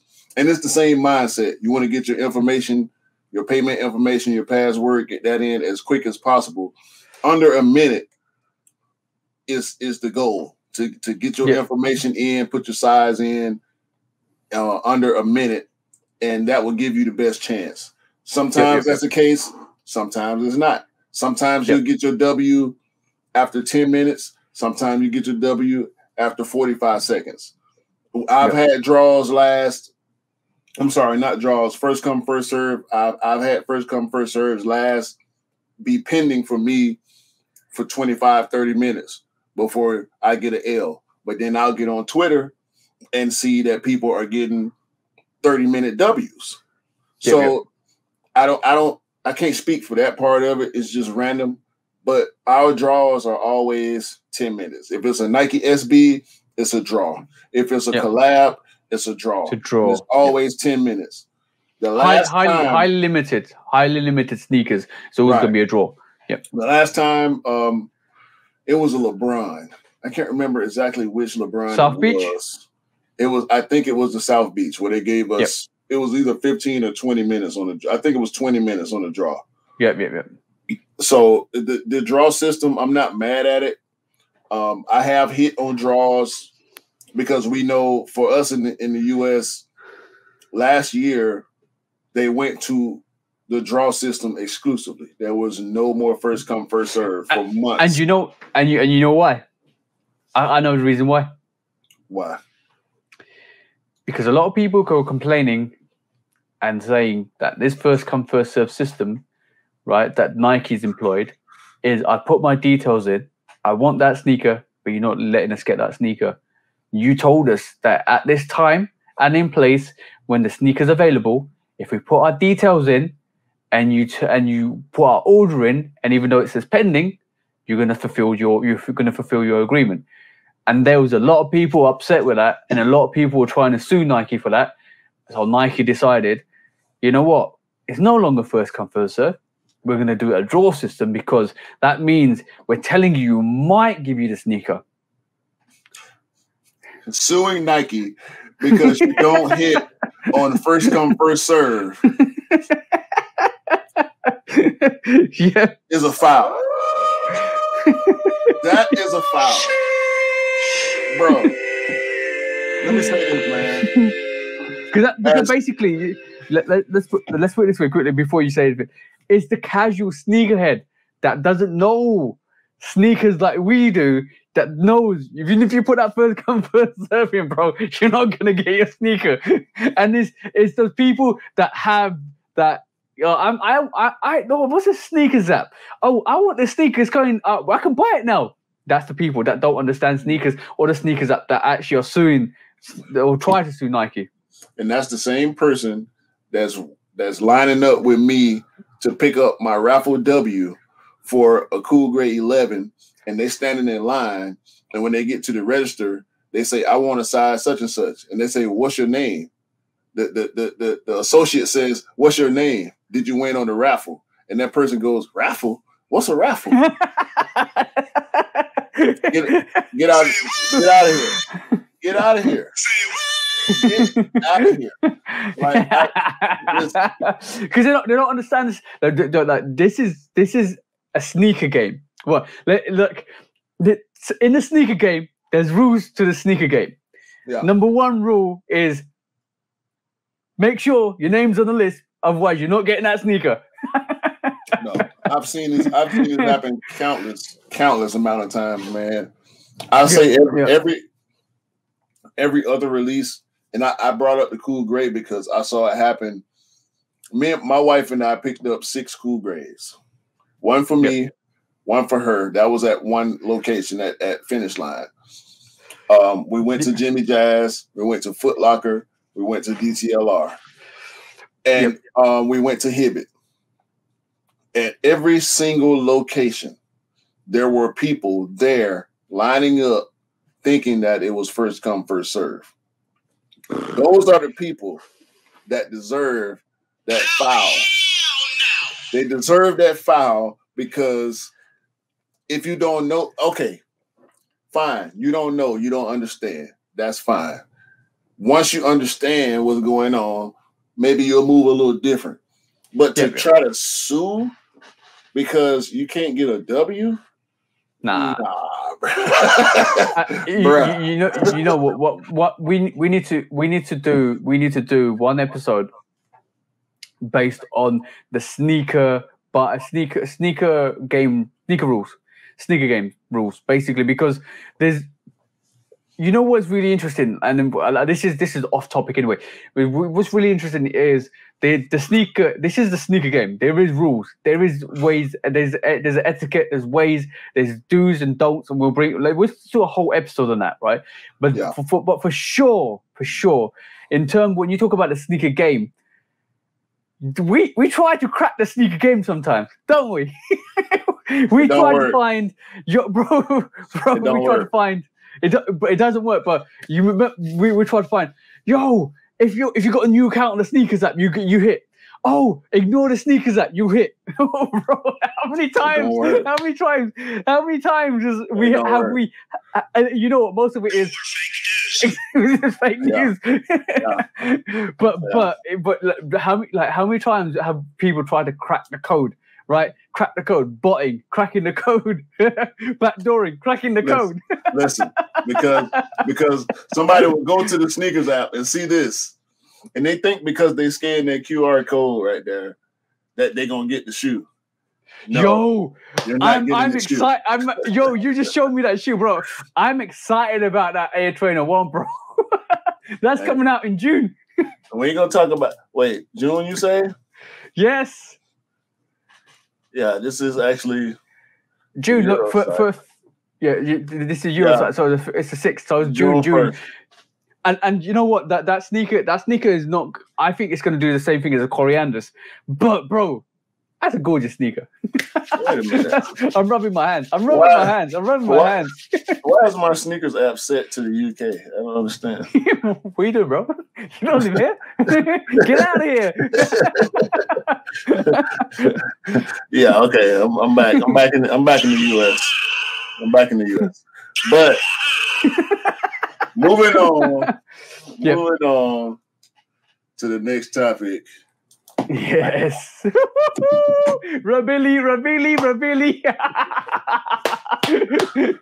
Yo, Lil Wayne, please do a song for this sneaker. Rabili. Man, look. I don't want to talk about this for long. Anybody that got anything bad to say about this sneaker, I don't want to have a conversation with you.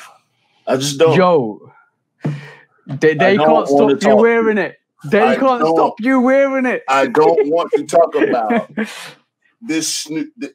We ain't no conversation about this shoe, bro. There is no conversation to have about this shoe that does fire, flames, band, history, name, knowledge, power, bro. Everything you want to know about that sneaker is there. Yo, the fact that they did it on a shadow colorway, with shadow being one of my favorite colorways. Look at this. I actually, I'm gonna be honest, right? Until I looked that sneaker up and what it meant, I was on the borderline until like January time, and then I kept looking at it more and more because I seen more pictures, and I felt like, you know what, I like it a lot. I started to appreciate it more. The more I looked at it, the more I learned about it, the more I kind of got knowledge of it. I felt the band sign at the back of that sneaker from day one. I love the fact that when they put the band sign at the back, it's a done deal. It's a done deal. And then when you learn for the fact that sneaker is a homage. It's not the role. The only thing they could have done better with this sneaker, and if they wanted to do it the original way, is put the band colorway or the color blocking on that sneaker. That would have been a done deal. But even at this point, that sneaker is absolutely fire. Like the fact that it pays homage to the Airship 1 and the Airship and the band sneaker that Michael Jordan wasn't allowed to wear. The fact that they can't stop you wearing it all over that sneaker, bro. Yo, that's dope. Man, That's dope, bro. let's not hype this up. If y'all don't like it, don't buy it. Don't buy it. Don't buy it. That's a horrible shoe. That's a horrible colorway. It sucks. That Jordan 1 Rebellion is garbage. Okay, everybody listen to me. There is no reason for you to go and buy that shoe. Do not buy that shoe. Okay. Don't buy it. The materials suck. The story is weak. Like it's like a Moonlight type of deal with the story. Like don't even. Nah, man. Garbage, bro. Garbage, bro. And this is another. This is horrible. Horrible. Don't waste your time. Look, the resale value is gonna go down. Like it's gonna be below retail. It's a brick. Make sure you keep the same energy as you kept the same energy for this, bro. Yes. It's a laser 4. It's a laser 4. It's a laser 4. I'm telling you. It's a brick, y'all. It's a brick. Don't waste your time. No. Don't waste your time on that. Bro, please. Bro. If you ain't got it, if you can't get it, I got you, bro. Don't worry. Yo. I might need 2 of them. I ain't gonna lie.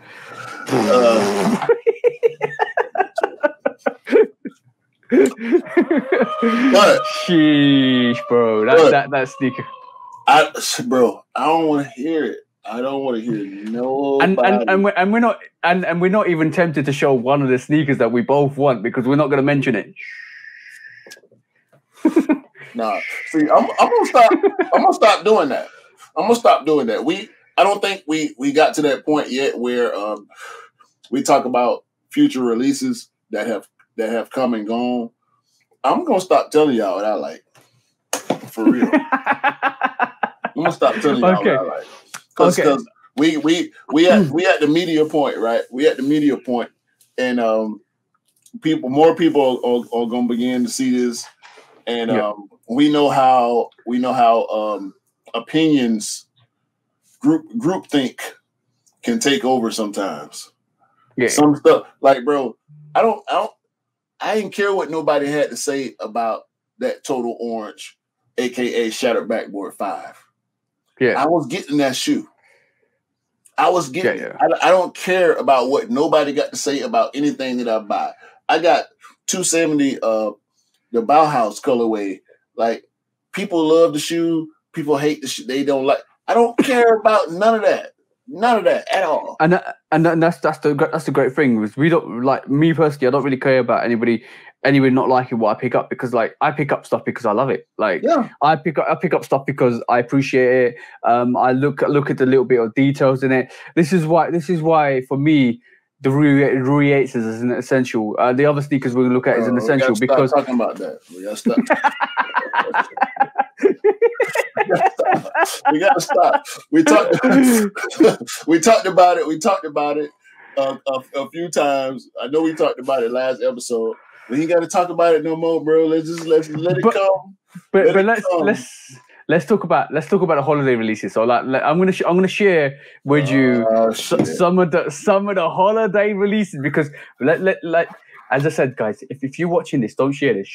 Just keep. We're in March. We're in March. We're in March, y'all. We're in March. Today is March the 6th, and we.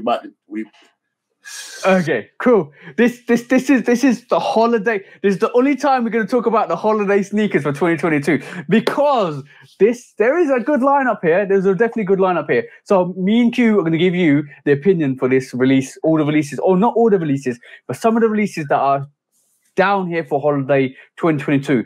Because trust me, guys, you should be excited. Right. So number one, bro. What are you thinking? Do I need to talk? Do I really need to talk about this? Like, do I really need? Okay. Don't hate. Continue to hate twos. Everybody that hate twos, you better hate them. You better hate him for the rest of the year. I know. He's gonna go in for that. I know he's gonna go in for that. So I'm gonna talk about the Chicago one just in general. So it's different. I know. Definitely, I'm gonna tell you what I think that sneaker. Like, there's gonna be two kind of like my thought process with that. Like, I think you probably know this. In November, December time last year, I sat there when I got the handcrafted ones, but and I was sitting there thinking. And, sometimes I think outside the box. I always try and put myself out my sneakerhead box and have a look at the overall releases. And I thought, after Travis Scott Fragment ones, everyone just literally sat. Like Pollens, Marinas, Bordeaux. Bordeaux, even though they're semi-hyped, the resale price didn't do much. The handcrafted, the prototypes. List goes on. And you can walk into shops and pick ones up. November, December time, I said I put on my stories on Instagram. I don't know if I said it in a live on Instagram, but I put it on my stories and said I can see the Chicago releasing in 2023.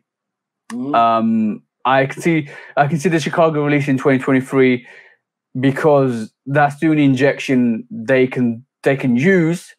Seeing that the Chicago hasn't released since 2015 and different variations. And I did put up that variation of that Jordan brand be like, and I showed you different variations of Chicago, the LA to Chicago, the Spider-Mans.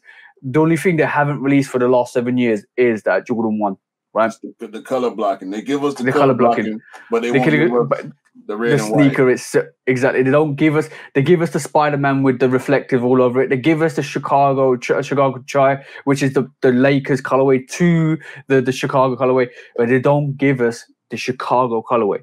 They give us a mid. They give us a low. Yeah. And I sat there and said, right, cool. Jordan 1s are dying on their legs at the moment, like massively dying on their legs. I love the Pollens, I love the Marinas, I picked them up. I picked them up because I love them so much, right? But the hype, the Brotherhoods, yeah, bro. Yeah, exactly. The Brotherhoods picked up 2 of those, 2 assists. But for me, the resale is not doing much, and Jordan Knight values the resale on sneakers anyway. And they're not a lot of people are picking them up, so they either stay in there.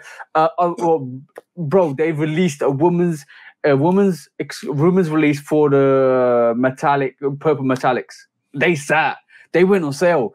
Yeah. So me being me, I'm always constantly thinking about what could happen, and I'm looking at it from a business aspect. And I thought, you know what? They're gonna release that Chicago in 2023, and then Scott said Scott Simpson's going to come on the podcast next week. But Scott said to me, "No, they'll release it for the 40th anniversary." I said, "You know what? You might be right, but I still think that I don't think they'll wait that long for that Chicago to come out, because Chicago, the hype behind ones is dead. Unless it's a collaboration, it's dead." And then, lo and behold, in March time this year, the Chicago one is coming out.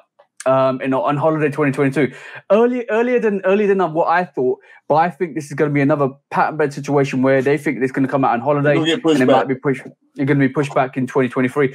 But the reimagination wording to that is a bit unique, because, like, from what I'm hearing and what I've been told, it's not going to be the 85 cut. It's not going to be 85 cut. It's going to be close to the 85 OG cut. It's going to have a different toe box, and it's going to be vintaged out. And adding on to that, bro, the reimagination, the pattern bred ones were reimagination, bro. Listen, 100%. You're 100% correct. The pattern bred is not the bread. It's a pattern leather Jordan 1 with the bread colorway. From what we're seeing, from what I've seen from this Chicago 1 high OG reimagined, there are more curves on the overlays. Yeah, I don't dislike it, but I can't unsee it. Like this picture, this picture we're looking at. If you look at from the toe box to those first 3 lace holes, that overlay, that vertical overlay is it has more curvature to it. I'm not used to seeing that from a Jordan. I mean, it's subtle. From a casual perspective, it's a Chicago 1. From a sneakerhead's perspective, you can't unsee those curves. And it's the same thing for the collar where the Wings logo is. The Wings logo looks a little different. It looks a little out of position. It looks a little wonky. So bro, I think that is just a mock-up. What we're going to really get is something like this. Let me just kind of share. I think what we're vying to get is let me see if I can open this maintenance in progress. So I'm gonna share this because I can't get the better picture. So see that toe box, bro. See that is the 85. That's that 85 OG cut Chicago. As you can see, this toe box is slanted. The toe box is not boxed off. It's more of a literally. This is what we could get: a vintaged out Chicago 1. With a different toe box, with a similar OG cut, and also on top of that, with that aged look. And I think I won't be surprised if it's a patterned Chicago 1 either. I don't want patent. I don't want patent. I think. Hold on, man. But this is what we are going to get, bro. This look is totally different to the high OGs we get from the 1s. 100%. We only need for Nike's sake. For Nike's sake, we only need 1, maybe 2 patent Jordan 1s per year. They don't need to lean on patent. Patent ain't because, bro. You know how many videos we can find on people matting out patent breads? Mm-hmm. Mm-hmm. Like too many people. Like guys that do that on a regular basis. We can look at the Fearless ones. We can look at the black and gold metallic ones. Every patent Jordan 1 that releases ends up getting a matte treatment from customizers, and they getting overwhelmed with orders. Okay, so don't wear out the patent Jordan 1.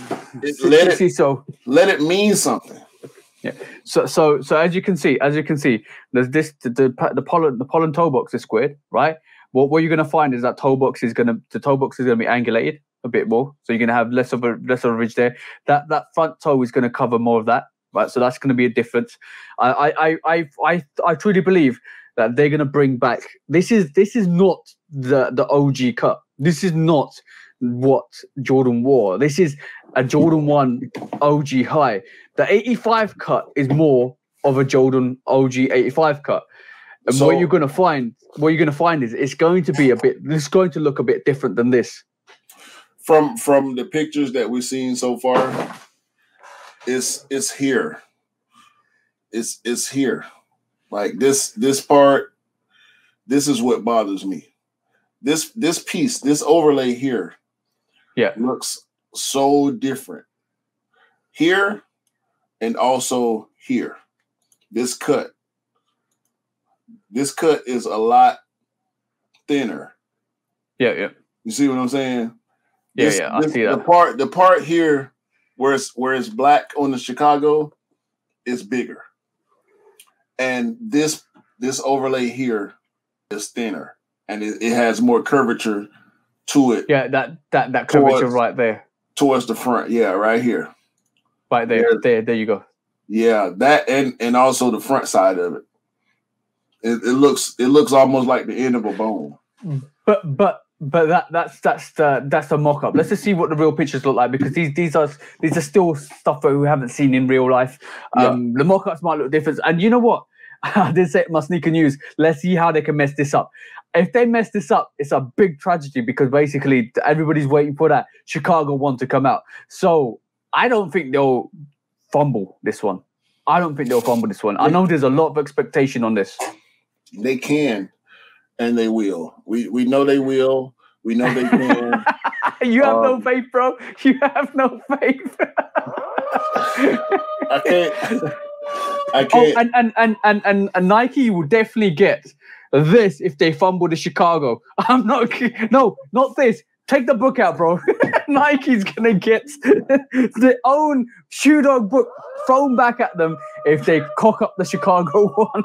Bro, listen. We know we talking shit right now, but I want 3 pairs of that. I want 3 pairs on ice and a 4th pair to wear. I want 4. I'm gonna say this right for anybody that get down with me. If you want that shoe, you on your own. Every pair of that shoe that I get, it's gonna be a size 11, and I ain't getting rid of none of them. and by the way, bro, every last one of that shoe will stay here, and I'm going for GS sizes for my wife, and she will have 2 because she's from Chicago. Okay, she was born in Chicago, so that, and I can say the same thing for the 2. Hate 2. Yeah. Please keep hating 2s, everybody. Don't nobody like Jordan 2s. Everybody talking crazy about 2s, and then we started getting hype releases, and now everybody love 2s. Yeah, the off-white 2s. Like, come on, man. Leave the 2 alone. Y'all don't like it. Stop being a hype beast. I'm gonna definitely say one thing though about the Chicago one as well. Again, just to reiterate this, like everybody thinks that's gonna be super limited. Everybody thinks that's gonna be 85 cut. Nike ain't stupid. Nike knows you want this. Nike's gonna make it. Nike's gonna do exactly what they did with the patent bro ones, is actually give it to everybody that wants it. Cause cha-ching, that's easy money for Nike. No, we need holiday 11 numbers to double on this Chicago one. If we get it, and I'm gonna give you an example. I'm gonna give you an example, bro. Everybody copped. Whoever wanted to cop these, everybody copped, right? Just reaching around. Everybody that want this, everybody copped. It's an OG. Everybody copped the Fire Red Force. Right? I can keep going. Every time it's an OG, bro. Every time patent breads. How many patent breads did I have in my hand? 4. Was it 4? 4. Yeah. But that's not we can't call that an OG. No, yeah, it's not an OG. It's based on the OG colorway, patent breads, glossed out. But if everybody wanted it, everybody got it. Everybody ate. We can look at most recently. We can look at the Fire Red 5 Silver Tongue, and we can look at the Carmine 6. Everybody got it. And it was super hype. Everybody got it. And this is what people don't understand about OG sneakers is when they make an OG sneaker, it doesn't matter. Like if it's not like a collaboration, or if it's not like a limited like Spider-Man version or anything like that, or an off-white, they're gonna give you pairs. They're definitely gonna give you pairs. They're gonna give you so many pairs that you're gonna be like, oh damn, there's so many pairs. Trust me. When I say the Chicago one, if it comes out as a release like the 2015 in leather, vintage out, toe box different shape, I'm not lying. They're gonna give you a mass stock. If it's got no affiliation with any artist or any rap name, if it's just a normal release, it's not gonna be limited, guys. So don't panic. You will get your pairs, and you know what the worst thing is? People will be picking up doubles and triples, right? And I'm not been joking. Like Jordan Brand noticed. Jordan Brand know the situation with the Chicago. He didn't come out for 7 years, and they were like, you know what? We're gonna make a mass stock. Caveat to that, if it's not an 85 cut like the Georgetowns, there will be pairs everywhere. Trust me. Mm-hmm. So what else we got? What else we got? Sorry about that, bro. What else we got is those cherry 11s. How are you feeling about those cherry 11s, bro? I need them. See. This is. You remember we call them We call them the cornbread 11 low. Yeah. The Concord with the bread bottom, the lows. Yeah. From a couple years. This is what we should have got. We should have got red patent leather. We got the wheel like 96. We know they can do red patent leather. Even if they do black accents on it, like just the red patent leather on the white upper. Yeah. Bro, imagine I'm not feeling it too much, right? But what I might do if I get that in hand, right? Which I probably will. I'm gonna dye that soul. I knew you was about to say that.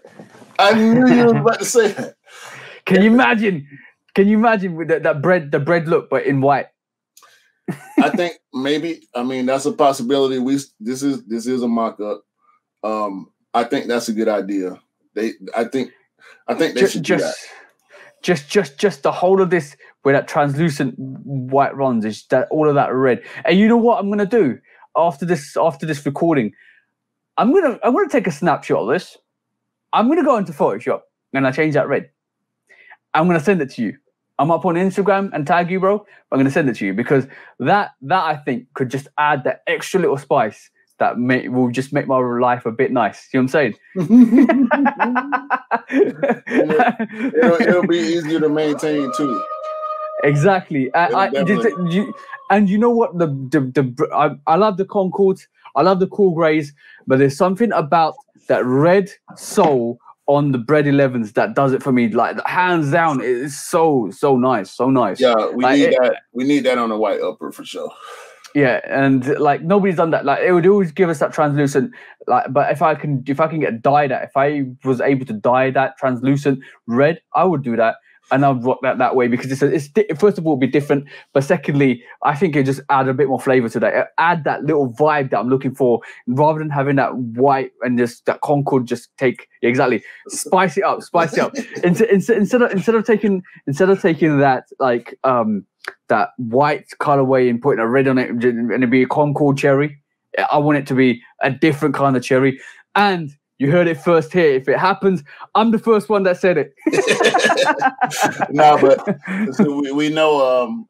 I don't think with 11s the bottom is incorporated into the color code. So yeah, if the mock-up is based on the color code, we could very well get a red soul on that one. I want to see. I'm gonna see if they actually do that. I wouldn't be mad either way, but a red soul on that's a grand slam. What would you think of that the other women's exclusive? Because I think the cherry 11 might be the men's version, but I'm look at this moment in time. I'm sitting here and I'm thinking that cherry 11 could be a women's exclusive, and we haven't seen the men's exclusive, or the cherry 11 is the men's exclusive, and we haven't seen the other women's exclusive they're gonna get. So like normally with Jordan 11s, we see like we've gone from just in 1 to 3. One of them, like the third one, is always like an adapt. So we got the Legend Blue adapts last year. And we've got the cool grey 11s, and then we got the animal pack 11 for the women. So, what do you think the other one's going to be? I don't care. I don't really care because at this point, and I'm just going to be honest right now. Those bedazzled 11s that we got with the Jubilees, I didn't like Jubilees personally. Yeah. I don't want to knock anybody that likes that shoe. I know a lot of people love that shoe. That shoe's fine. That shoe's fine. It wasn't for me. I didn't try for a pair for myself. I did get my niece a pair, and I got somebody else got an assist from me on that one. But we got the bedazzled, the shiny, glittery 11s along with that one. Last year. Question for you. What are those? Like, bruh, that bedazzled 11, like, come on, man. And I've seen grown men wearing that. Anyway, the animal pack, Animal Instinct 11. It was okay. I don't hate it, but it's not for me. Even if I did like it, I would have to squeeze into a 10.5, and I don't like going half size down on certain silhouettes. So at this point, I really don't care what they do for the women. Hopefully, the people that like it love it, and everybody's able to cop what they want to cop because I think they've been dropping the ball. And it'd be really interesting if they give us the Cherry 11s and then they give the ladies a Gamma pack. They don't need to do that. They don't need to do that. The Gamma 11 is because we heard rumors about Gamma. We heard rumors about Legend Blue. Like, don't do that. Don't come on. I you know what? I sitting here right this moment in time. It's all rumors, but I won't be surprised if those Cherry 11s are a women's exclusive, and they give us a Gamma or a Legend Blue as a men's exclusive. I do still think I do still believe those Legend Blues will come out next year. Not this year, next year. I think they're due for a release. I did say in the next 2 to 3 years we'll see those Legend Blues again. That'll work. I mean, unless they talking about doing a Bordeaux 11, like I don't care. Yeah. I don't care. Next up on the hit list is, bro, those gorge screens look nice to me, bro. What the? Did you not know about these? Did you not know about this, bro? Did you not know? Is that supposed to be a COJP? Yo, bro, that is literally like the Bulldog. That's literally like the Bordeaux one, but in the forest green, gorge green. Like that to me, I can rock with. I don't like the pine green. That is too greeny for me. But that gorge green is just right. I think that's a nice silhouette. And I can get behind that. The Navy 4. Nah. Man. 505. It looks like another ripoff of the 504 black. Nah. But that blue, that dark of a blue with black, like nah, that's kind of a waste. And you know what? Shout out to Mr. Simpson because he posted on Instagram just recently that he said the Motorsport 4 white version is coming back out. Because that is pretty much similar, bro. Yeah. I don't. Nah, navy and black. Nah. But I'm definitely feeling that gorge. Yeah, that gorge green. That gorge green is used. That's the Bordeaux that somebody's color swapped to make it gorge green. Right. So if it come out like that, it'll hit. Yeah, definitely hit. It's definitely nice sneaker for the fall. Next up, we're getting a new Air Jordan 7 Retro. I think we know. What do you think? Know that 7 better be the Citrus 7. No. This is the new Air Jordan 7, not any of the old mock-ups. A new Air Jordan 7. So, like, let's talk about the fact that we thought the Raptor 7s were coming out. That's gone really, really quiet. That was confirmed last year. That was confirmed in like October, November time last year. Right. Then we got the Citrus 7s was confirmed this year. So we know there's more 7s coming out in the full time, and 7s will come out in the full time, I think. But now we've got this new variation of a 7. What it's going to be, I don't know. And then also we haven't even seen the PSG mock-ups because like last couple of years we saw the PSG 1, the PSG 5, the PSG 7, the PSG 4. We don't know what PSG colorway we're going to get this year. This is a bit like in the dark with that. So I want a PSG 8 or another. I want another 5 or 8 on the PSG. They might actually do a PSG 3. You never know. That'll be nice. That'll be a 3, another 5 or 8. A PSG 10. I don't know. We know we're not getting a PSG 11. Like that'll be pandemonium. Whoa, can you imagine that, bro? That'll be pandemonium, bro. Pandemonium. The more Bordeaux colorway all over that. Oh my days! Forget the cherry 11s, bro. They changed it. They still on. I think they on the green right now. Actually, all the PSG merch that I've been seeing, the PSG Jordan merch has been green so far this year. Okay. Almost like a gorge green, but a 9. That could be the PSG colorway, bro. We know we hadn't seen those red 9s yet. Yeah. Was it the chili red? Yeah. So I'm still looking forward to that chili red 9. But 9s have been getting love for the past couple of years. We had the university blue and the university gold 9s. That new Air Jordan Retro 9 could be the Chili Red 9. That could potentially be the Chili Red 9. You could be right, bro. Like they're saying it's a new Air Jordan or a new Jordan 7 and 9. That could easily be the citrus and the Chili Red. Possibly. Like we don't know. We're in the future right now, so we've seen quote unquote official pictures of both those. We know what the citrus is. The chili red, is a new colorway, but hopefully whatever these question marks are will be something dope. Yeah, let's just hope it's something really, really dope. Moving on, we're getting this Air Jordan 6 metallic silver and the Air Jordan 13 UNC. And the metallic silver just reminds, like, it's that whole black upper with the little change on that midsole. It just and then the back tab. It's kind of like if it's going to come out, remember these are all mock-ups. If it comes out like this, the infrared. Yeah, they're wearing it up. They got the electric greens.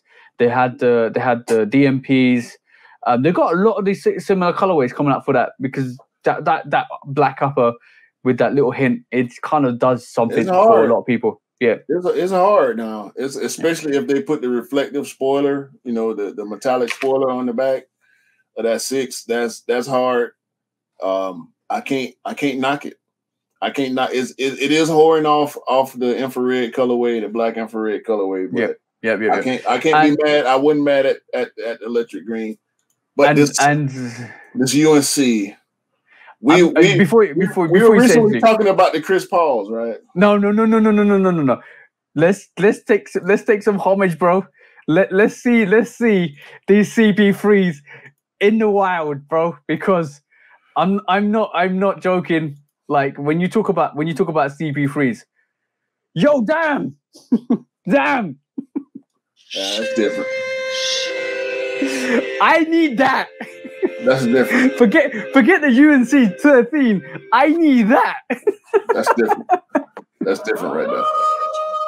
So going back to the college tag. Yeah. Should they put a college tag on a UNC 13? But has there been a college sneaker? Has there been a college UNC 13? That's the thing. Like, it has there been, like, we've seen the UNC 4s. We've seen the variation of the UNC 4 college version. We've seen that UNC 3 comes from a college sneaker or exclusive. We've seen the UNC 6, which is an all upper blue UNC 6 that pays homage to that. Is there a UNC 3 though? 13 though? That's the thing. Is there a UNC 13? But we haven't seen the college PEs from this year yet. Oh, true. But like, if they make that close to the CP3, bro, that blue is a little duller. Again, I gotta keep saying, just like you keep saying, these are mock-ups. These are mock-ups, and shout out to Z Sneakerhead for those mock-ups, because obviously these are something that he's gone down and produced on the color box, on the color coding that he's been told that it's going to be for that sneaker. So, yep, definitely, like that could be a possibility. That blue is not as vibrant as that Hornets aqua. Yeah. So I think it is different enough. Although those CP3 13s are attainable still to this day. Yeah. I don't know, and that got a black bottom on it. Like it seems as if the full bottom, not like the CB3s with the yellow bottom, not like the Mellows, like the He Got Games where the bottom is a different color than the pods. Yeah. If it comes out all black and blue like that, that's a hit. That's a hit. Definitely. Because UNC is black with the suede on the uppers, and if reflective, man, that's a hit.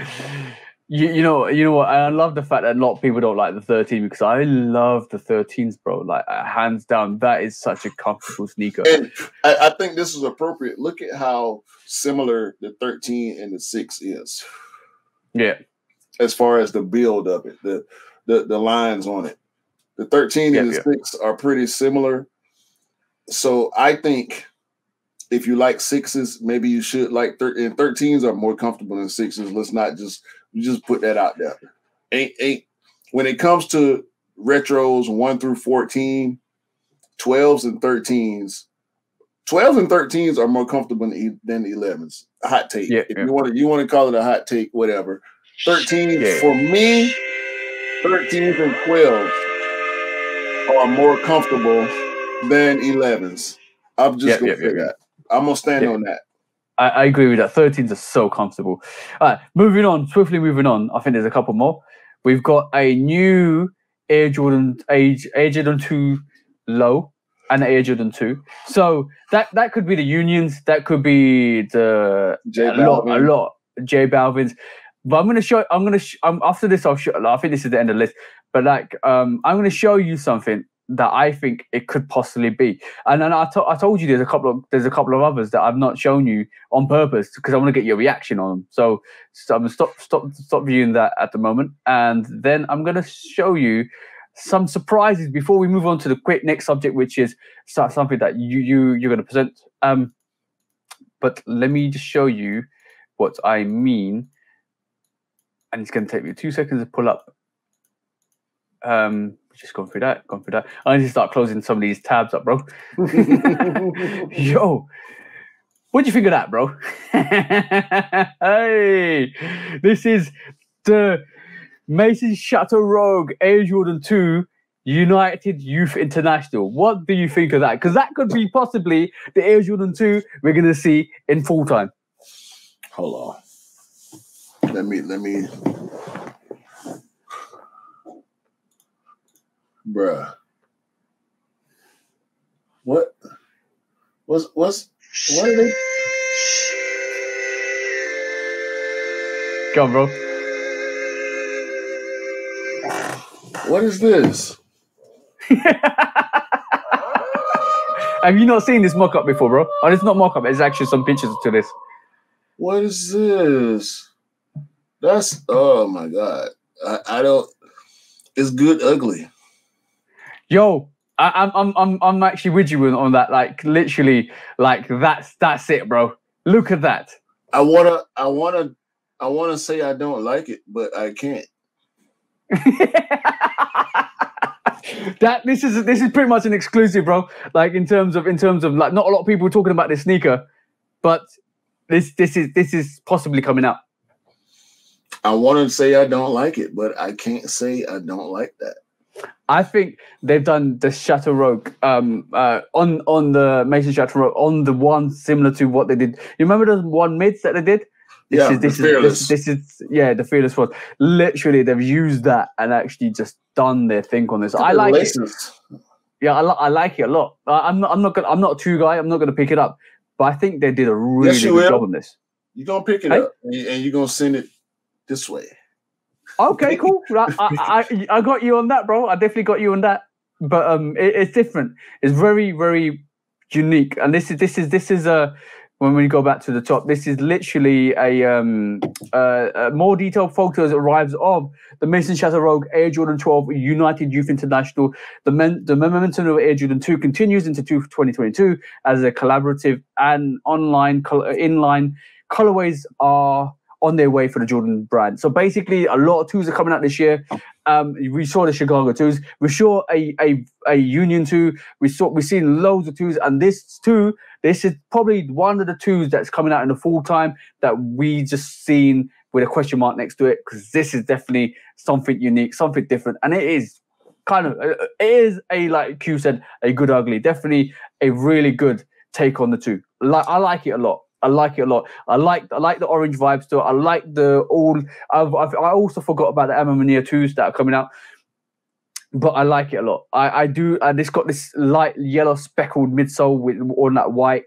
I like the lining to it because it's got that.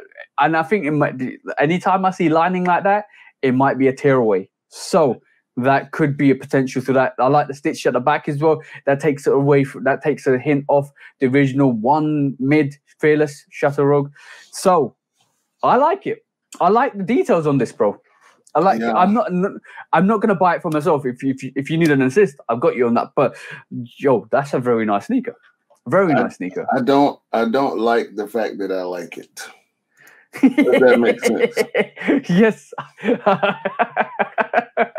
It's, Shoe dog mentality, bro. Shoe dog mentality. We keep it. It's nice, bro. Like it looks premium. It looks so premium. I'm seeing the suede. I'm seeing this. First of all, I'm seeing the sail. It's not white. I'm seeing the sail. I'm seeing the double piping. Yeah. Like I'm seeing the extra indentations, the extra holes along. And nobody's talking about this, bro. Nobody's talking about this sneaker. They don't need to talk about it. Nobody needs to talk about it. Like, don't. It's gonna carry its own hype. We know that. And okay, so that's one of the illustrious sneakers I want to show you. There's others, bro. There's others that I want to surprise on you at this moment in time, because there's not only is this the one? Hold on, I'm just gonna pull it up.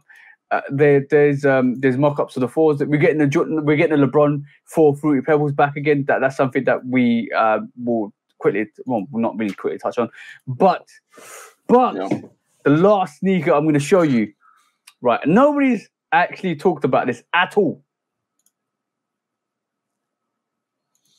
What is this? I don't like that. This is the Air Jordan 6 alternate cigar sample. It's a sample, so could happen, could not happen, but this is a sample version. If you remember the cigars, this is the alternate version of that cigar. As of right now, I do not like that. Yeah, that's fair. That's fair. At the moment, I think I think I need to see more pictures. And this is a sample. This could possibly change. It could look differently, but it's got that like brown cigar upper to it. If you know the original cigars, it has similar. As you can see, it's got that cigar ring at the top, or ring at the top as well. So it takes homage, it takes flight to that cigar sneaker. But yeah, this is the other ones, the other exclusive that you guys have probably seen. But if you, I want to see more pictures of this as it comes out. This might be something for 2023, to be honest. If it had more of a carmine color blocking on the upper. Yeah, with that triangle there on the eyelet showing up on the toe box and on the side panels, I think I would like it a little more. But it's not horrible, but I don't. Nah. Yeah, that's the other pictures. And see, this is the opposite of that Chateau 2. I want to like it, but I don't.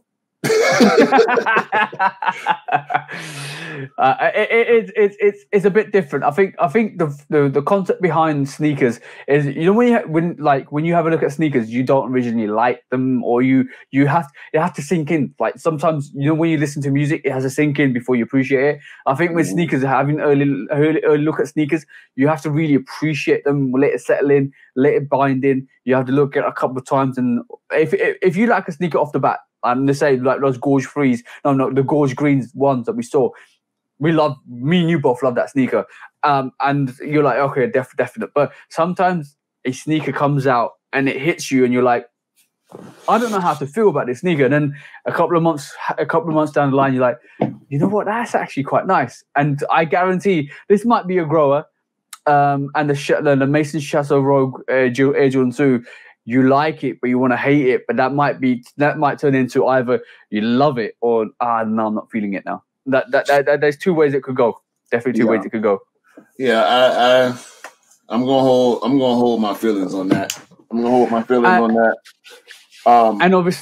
And obviously, bro, we haven't talked about the Citrus 7s and releasing more 7s. Will be releasing 8s. Will be releasing. I've heard a couple of 8s here and there might be releasing. I heard that we might get the OG 8s back either this year or next year. So there's a lot releasing in full time. But that was a little bit of a glimpse into the future for you guys. Yeah. Well, we know this year is the 7th. The 7th anniversary, 30th anniversary. Like last year was the 6th anniversary. Year before was the 5. So 7s, yeah. We should get at least 3 pairs of 7s. Yeah. 100%. So, sticking with the futuristic, looking forward, it is March the 6th. Yes. It is Yes, bro. Air Max month. We're 20 days away from Air Max Day. Yep. And I recently discovered this. I've seen pictures of that. Now, I'm not what you would call an Air Max guy. And I know in the UK, the Air Max culture is bigger than huge in the US. However, there is an existing Air Max culture in the US. And I wanna try to clear up what I think is a little bit of disjustice to the US Air Max culture. Air Max are more casual in the US than they are in the UK. Air Max are hype in the. It's kind of like a reverse from Jordan and Air Max when we talk about the UK and the US. In the US, it's Jordan, and then there's Air Max, and also Air Force One mixed in with that. In the UK, Air Max is above Jordan, right? Yep. Bruh, look at this. Look at the leather. Look, do you see the tomb blade on that? It does look immaculate. But I think I heard a couple of things about this.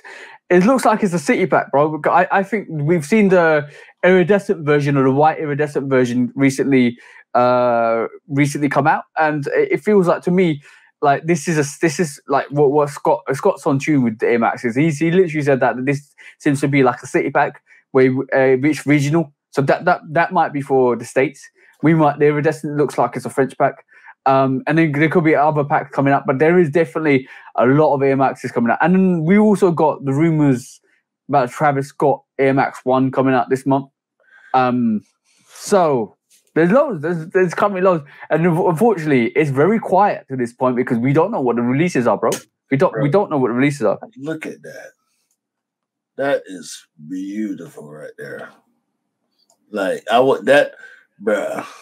I want to put that shoe on and go somewhere where I can just kick my feet up. Like, that's, bro. That Ocean blue. That is Ocean blue vibes. Amazing right there, bro. Like this with that 326 on the lace, like the glow. Look at the insole. Yeah. That's fire. And let's call it what it is. This is Nike riding the wave. Yeah. This is Nike riding the wave of the Pata Air Max because bang. Look at this. Tell me that's not a handcrafted Air Max. That looks like a handcrafted Air Max 1. That definitely does look like the Jordan 1 handcrafted. But then it looks like the Air Max 1 handcrafted. That double stitch. Is that double or triple stitch? That's a double stitch. Double stitch all the way through. Yeah. Definitely looks like. I'll tell you what it looked like to me. Those must be comfortable shoes. I bet you could walk all day in shoes like that and not feel a thing. And you know what? I had shoes like that. I don't think a lot of Air Max heads are feeling that sneaker either, bro. I wouldn't give a fuck who feeling it or don't. This one above that blue one. Is it the blue one that could be another pack. That could be another pack. But is that concept? Is that from concept? Not that I'm seeing. Okay. This is Wabi Sabi. Okay, cool. Do you want me to share the concept, sneaker? I got a couple more. Okay, cool. Go for it. This is the one that you were referring to. Yeah, that iridescent. That iridescent lights. I think that's a French exclusive. If you correct me if I'm wrong. I at the moment I don't know what's happening with the Air Max releases, and the 26th is 20 days away, bro. Right. At the time of this recording, so the 26th is a Saturday, the last Saturday in March, and we are like 3 weeks away, and we don't know really what's happening with Air Max Day. So this is actually my first time delving into what we could possibly be getting for Air Max Day, but this one, the Wabi Sabi, I'm all over that. If I can, I would like to have a pair of these. I don't know. Okay. I don't know if I'm just the materials just look super premium to me.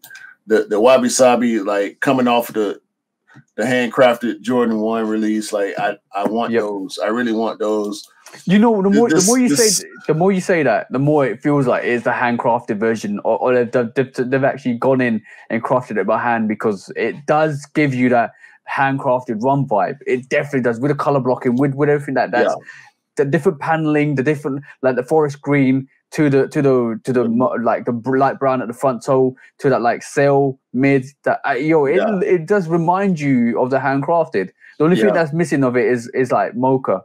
There's not a lot of mocha, but the white stitching, like that's a clean pair. The City of Lights pair, y'all can have that. Even if it did release in the US, that's not one that I would go after. I like the box though. I like the white box. Yeah. But let's not forget what else released in March that does fall in the Air Max range. That was L City on that, bro, because I went in for somebody else. But, we got the Hot Step, the Nocta Nike Hot Step Terra Air. People are hating on this shoe so much, and I understand the hate on this white pair. I understand the hate, but what I did not realize until a few days ago. When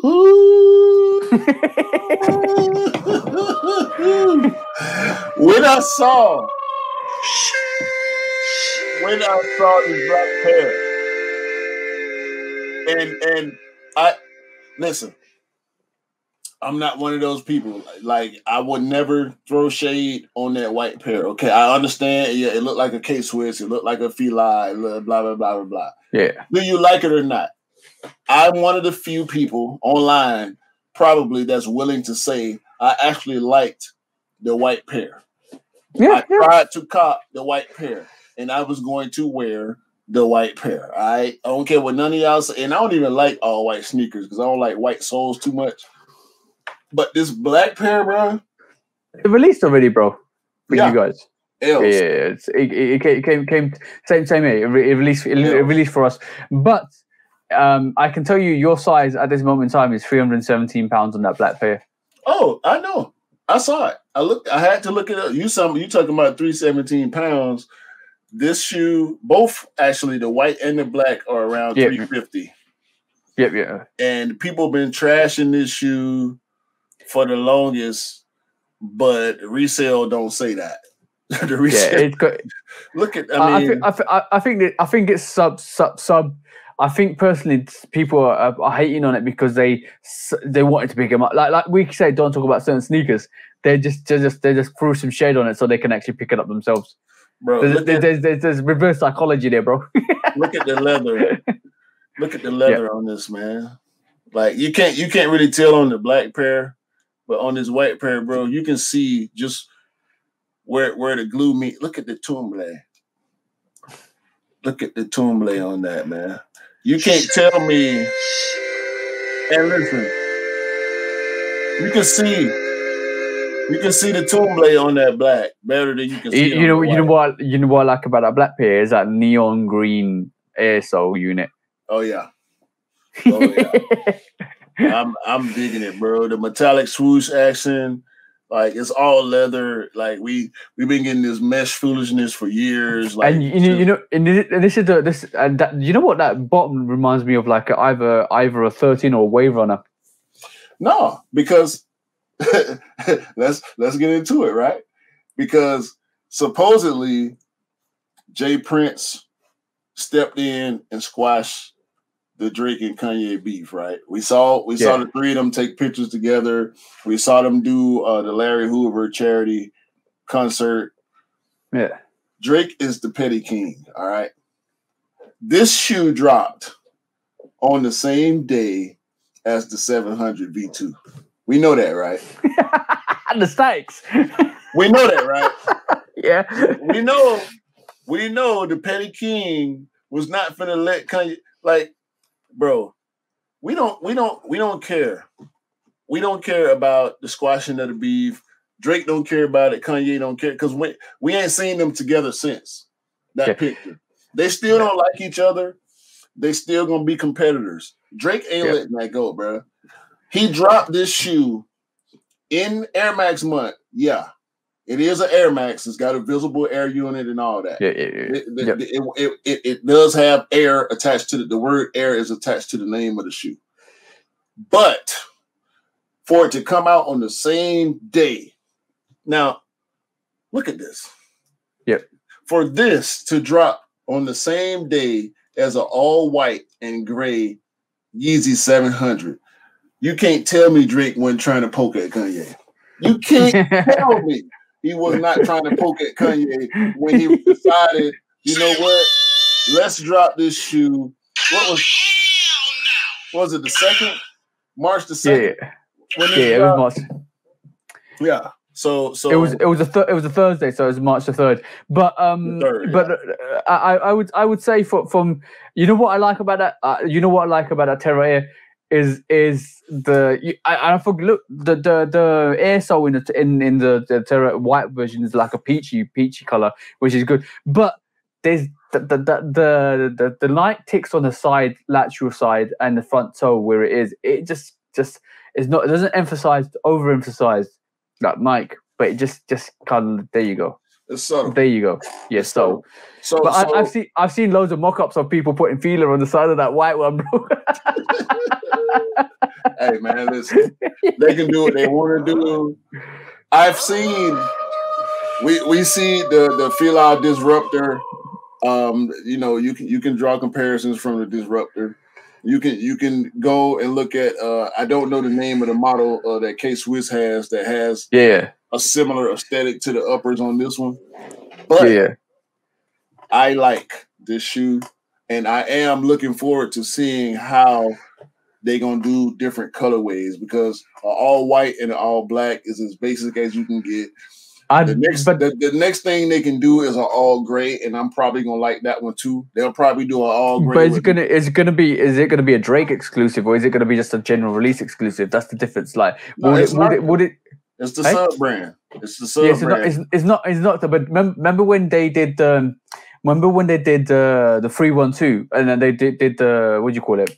The 312 Don C, and then they had a couple of variations of that, and then they just released 312s like a general release with different colorways. So I think that's a little different because Don C is a collaborator.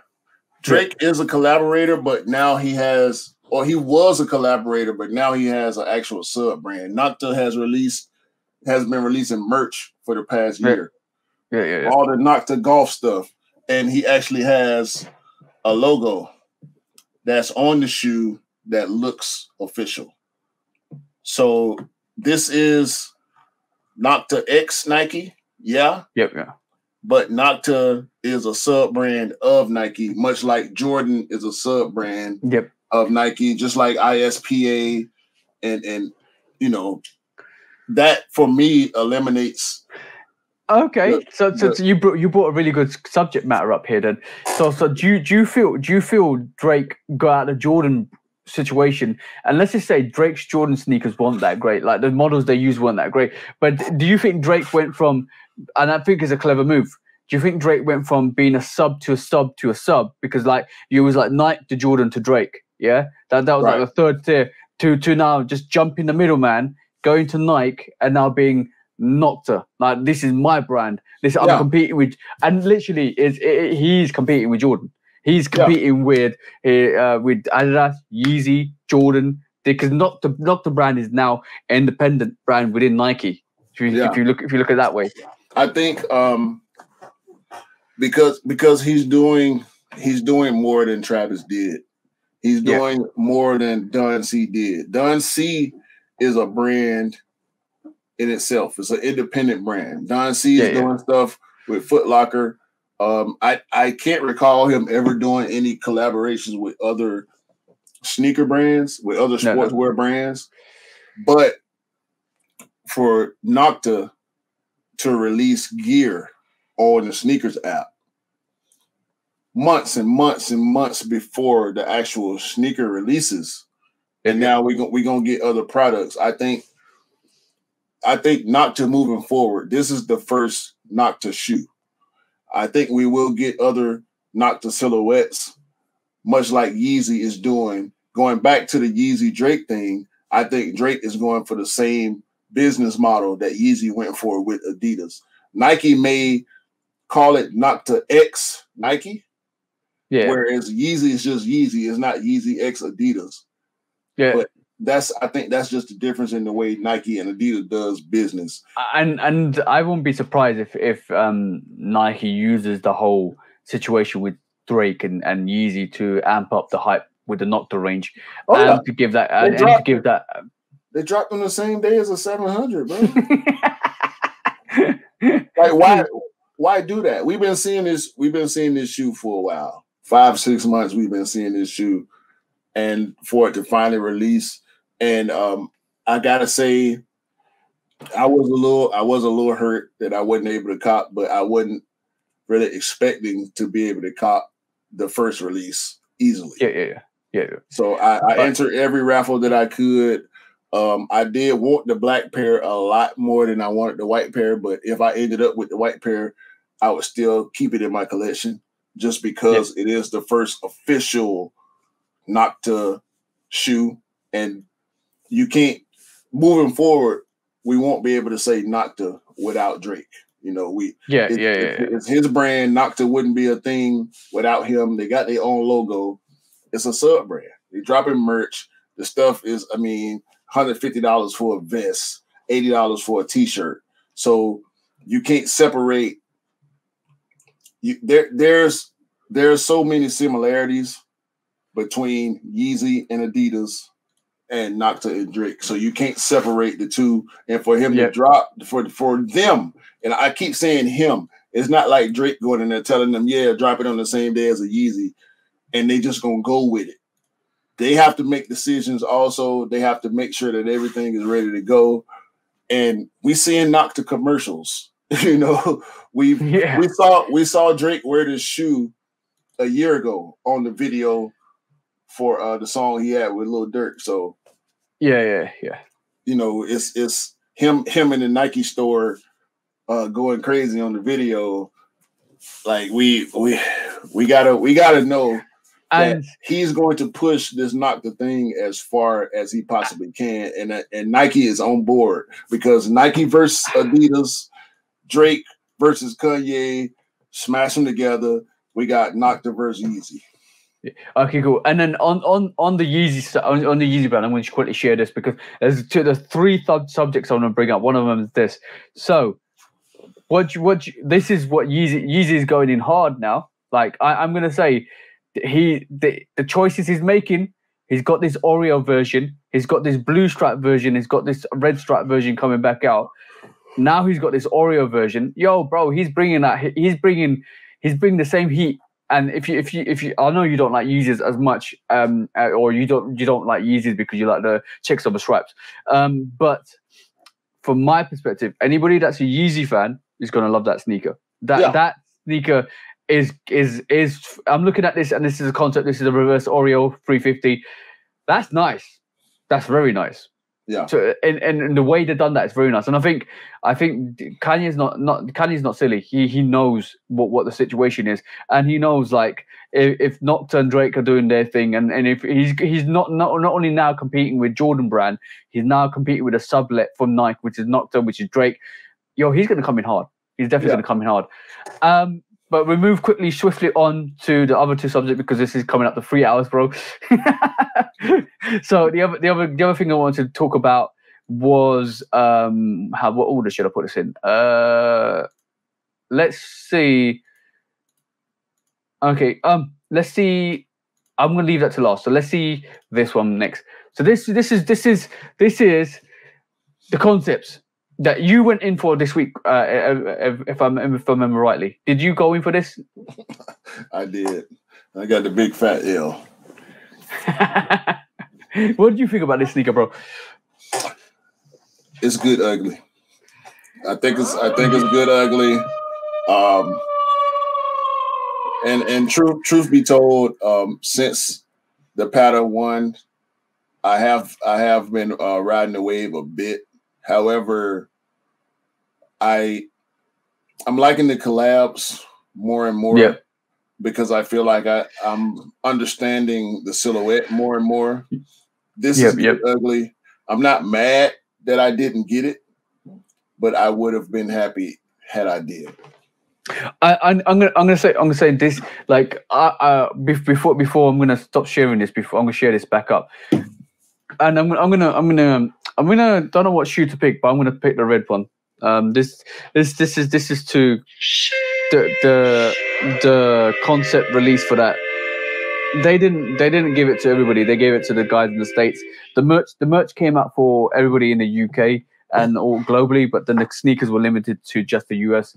I think that was a bit out of order because, like, the fact that the most of the love for the Air Max ones is from Europe and the UK, and not to release it and give them that release. I don't know whether we're going to see that release. We might see that release later down the line. That might be the release on Air Max Day. That might be the shot drop. Bang! Air Max 26th of March. We get the concept ones.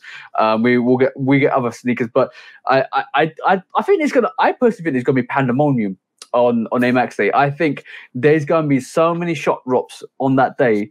I'm hoping for the Air Max lovers that you get the concept ones, you get the Travis Scott ones, you get the City Pack ones, and all of that stuff. They all just go bang. Here you go on that day. Exclusive access to people that want it, and not even a shop drop. Just exclusive access. Take it. Yeah. And then that would be awesome because that pays tribute to all the Air Max lovers. But that concept sneaker is actually nice. I like it. I know a lot of people that tried to go for it, and unfortunately, because it was limited, I like the box as well. Look at that box, bro. That's sick. But a lot of people that went for it wasn't able to cop because this was just an exclusive for everybody in the US. And I think a lot of people were ranting that the merch was global, but the sneakers were limited to the US. Yeah, that's a bit out of order. Out of order. I'm hoping that y'all will get a proper release on that. We don't know how widespread it will be, but the only thing I can kind of compare it to is the Pata release because we know we get the release through Pata before we get the Nike release, and it was the same here. Although we did have some boutiques that had limited stock on those.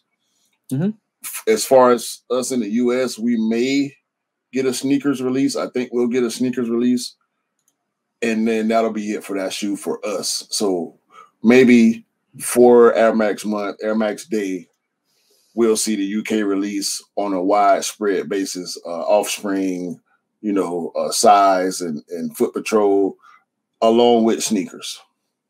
Yep. So last subject before we call it a day, because we're coming up to nearly with this 15 minutes to 3 hours on this. So, bro, let's talk about this. Why? Apparently, this is coming out in March. Why? I don't know. I don't know whether it's gonna have any Travis Scott branding on it. I don't know whether they've used this time to downtime to move it away from a Travis Scott. It's too late. But, they're done. They're done. They can't. It's coming to be confirmed. Bro. There's rumors this week that this is definitely coming out in March. It's coming out soon in March to go with the Air Max month. A lot of Air Max guys, that makes sense. A lot of Air Max guys ain't feeling it because the air bubble ain't visible. This is another take on Travis's Air Max. We also seen the Air Trainer one. I'm not really feeling those Air Trainer ones. Like literally the shroud on the top on the front sole doesn't do it for me at all. But bro, we might get the Travis Scott one. Air makes Max. sense. It makes sense to release it in Air Max month. I think that's Nike being opportunistic. We saw the controversy last year. We saw the cancellation of Travis Scott in the court of public opinion, and we saw the release get postponed indefinitely, which is definite. It's become definite now.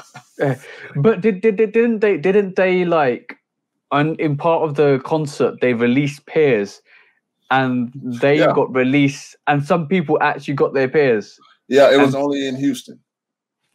There you go. They that's nothing new. That's nothing new as far as Travis is concerned, because his releases were so hyped. They kind of let him do his thing in Houston around Astro World and whatever the case is on his website. We would get the release on his website before other places were able to release it. So none of that surprised me at all. The fact that we got pairs before the controversy happened, but they were limited. Hence the price on a lot of the pairs. They through the roof. The pairs that you can find are through the roof. But so it don't surprise me. Let's follow the trail. Let's follow the trail, bro. Because can you see the price range here at all? Yeah. Okay, cool. Yeah. So in reality, we're talking about $2,000 at a minimum. If you're looking for your size, you're talking about $1,500, $2,000 on that sneaker. But the Cactus Jack on the back and on the tongue, they're not. That's gonna be there. It's gonna be there. Mm-hmm. They waited. Apparently, they feel like they waited long enough. This shoe is gonna be hyped, whether they dropped it in Air Max month or whatever month they could. It didn't matter. The shoe is there. People that like it. People that don't.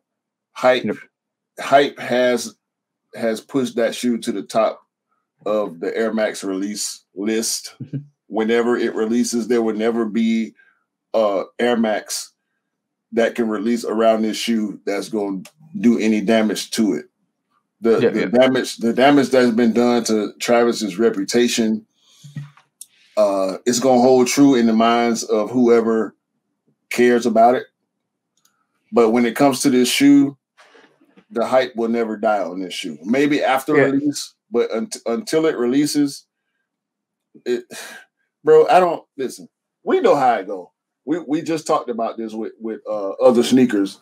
People gonna talk crazy about it, just like they did about the Hot Step. They're gonna talk crazy about it, hoping that it drives hype down, but it's not gonna work. That would never be. Look at the 270, bro.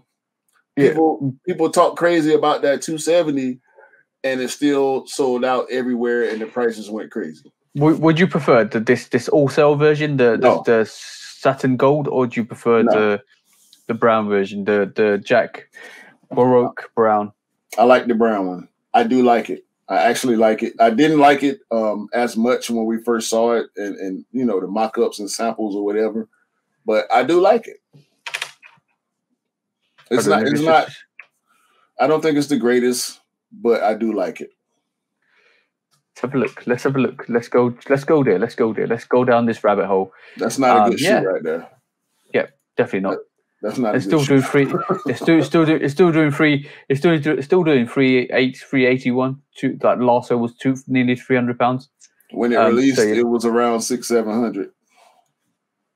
So yeah, that's not. Travis still holds. Travis still holds the name, and look at the GRs. Like they don't do well at all. No. So that I think that was more of a push to try to hype up that silhouette in general. Yeah. But that's not a good shoe, bro. I don't like it. I never did. I still don't. Every time I see it, it's just a cringe. bad shoe to me. Yeah. But that was a longer podcast than we was actually going to anticipate to do, because we went through a lot today, bro. Went through some of the releases, went through Foot Locker situation, went through Nike and Sneakers Pass. It's been a lot on here. Air Max Day, but it's just it's making sure we keep informing the people, informing our public, informing the people that watch this, keeping your ears to the ground, and don't worry if you keep taking those L's. Keep trying, keep persevering, keep your ears to the ground, and keep trying to kind of get that W, because one day it will happen, and then you just go on a roll, and you don't even need to worry about it, because like, keep positive, guys. Definitely keep positive. And I'm testament to that. When I first started picking up sneakers, it was difficult, it was hard. Just get yourself out there, and then like now you see W after W after W. Once you know what to do, how to maneuver. If you keep missing out on sneakers, reach out. We'll try and help you as much as possible. But like, obviously, I always cop for myself and other people, and it just means you start to become on that part of that list. And obviously, there's other like Soul. I think there's other places, Trade Block, and other places that you can actually go into the past and have a look at picking up sneakers. Like I don't always pick up retail pairs. I do pick up like back, no, because I can, going back in time and picking up sneakers that I actually really respected and loved. Like you only got to see this year, picked up the Dunk from Above, picked up last year, picked up these absolute gorgeous sneakers. So do your utmost, and sneakers are there to cop. Just be savvy with it. To be honest, just be savvy with it. Yeah. I mean, you gotta keep your head above water, man. It's gonna be a roller coaster every time, and sometimes, especially on release day, you don't feel like you're drowning when you're trying to cop. But it's more than one way to skin a black cat. Exactly, bro. As you say, that's a good saying. And I forgot to say this when the UNC 6s. For Jordan 6s didn't come out for you guys in the States. It was a Jordan 6. You're not gonna get this sneaker for Sneakers app. Yeah, you're not copying. That's what you're not copying. You're not copying this because it's not on the Sneakers app. It's not on the Sneakers app. That's why. I'm glad I was able to get my pair, man. We'll see what they're looking like, and we'll talk about it more next week for sure. Yeah, that we'll definitely, for both of us, that will definitely be in hand next week. So that's going to be interesting to compare the quality check on those sneakers. And hopefully I'll have my K54 5s in hand as well. That'll be quite interesting to compare that. But it's quite interesting. Every week we're showcasing new sneakers. Yeah, man. Yeah. I mean, hopefully we can keep it going. But we'll see, man. We never know what the future holds. Hopefully, we'll all stay blessed. Yeah, exactly. It's definitely a blessing. And on that note, bro, do you want to count us out of the show for today? It's the ninth show. We got Mr. Simpson coming through next week. That'll be quite good. Next week, Mr. Simpson live with us. So, Mr. Pac-Man himself is coming through. So, as TJ would say, I hope everybody having a great day. Hope everybody will have a great week, month, and year. Hopefully, everybody can cop all the Air Max days, Nike Air Max they want, because you all deserve to get the Nike Air Max you want. So for TJ, I'm Q. We'll catch y'all next week. Get in the comments, man. Peace out, guys.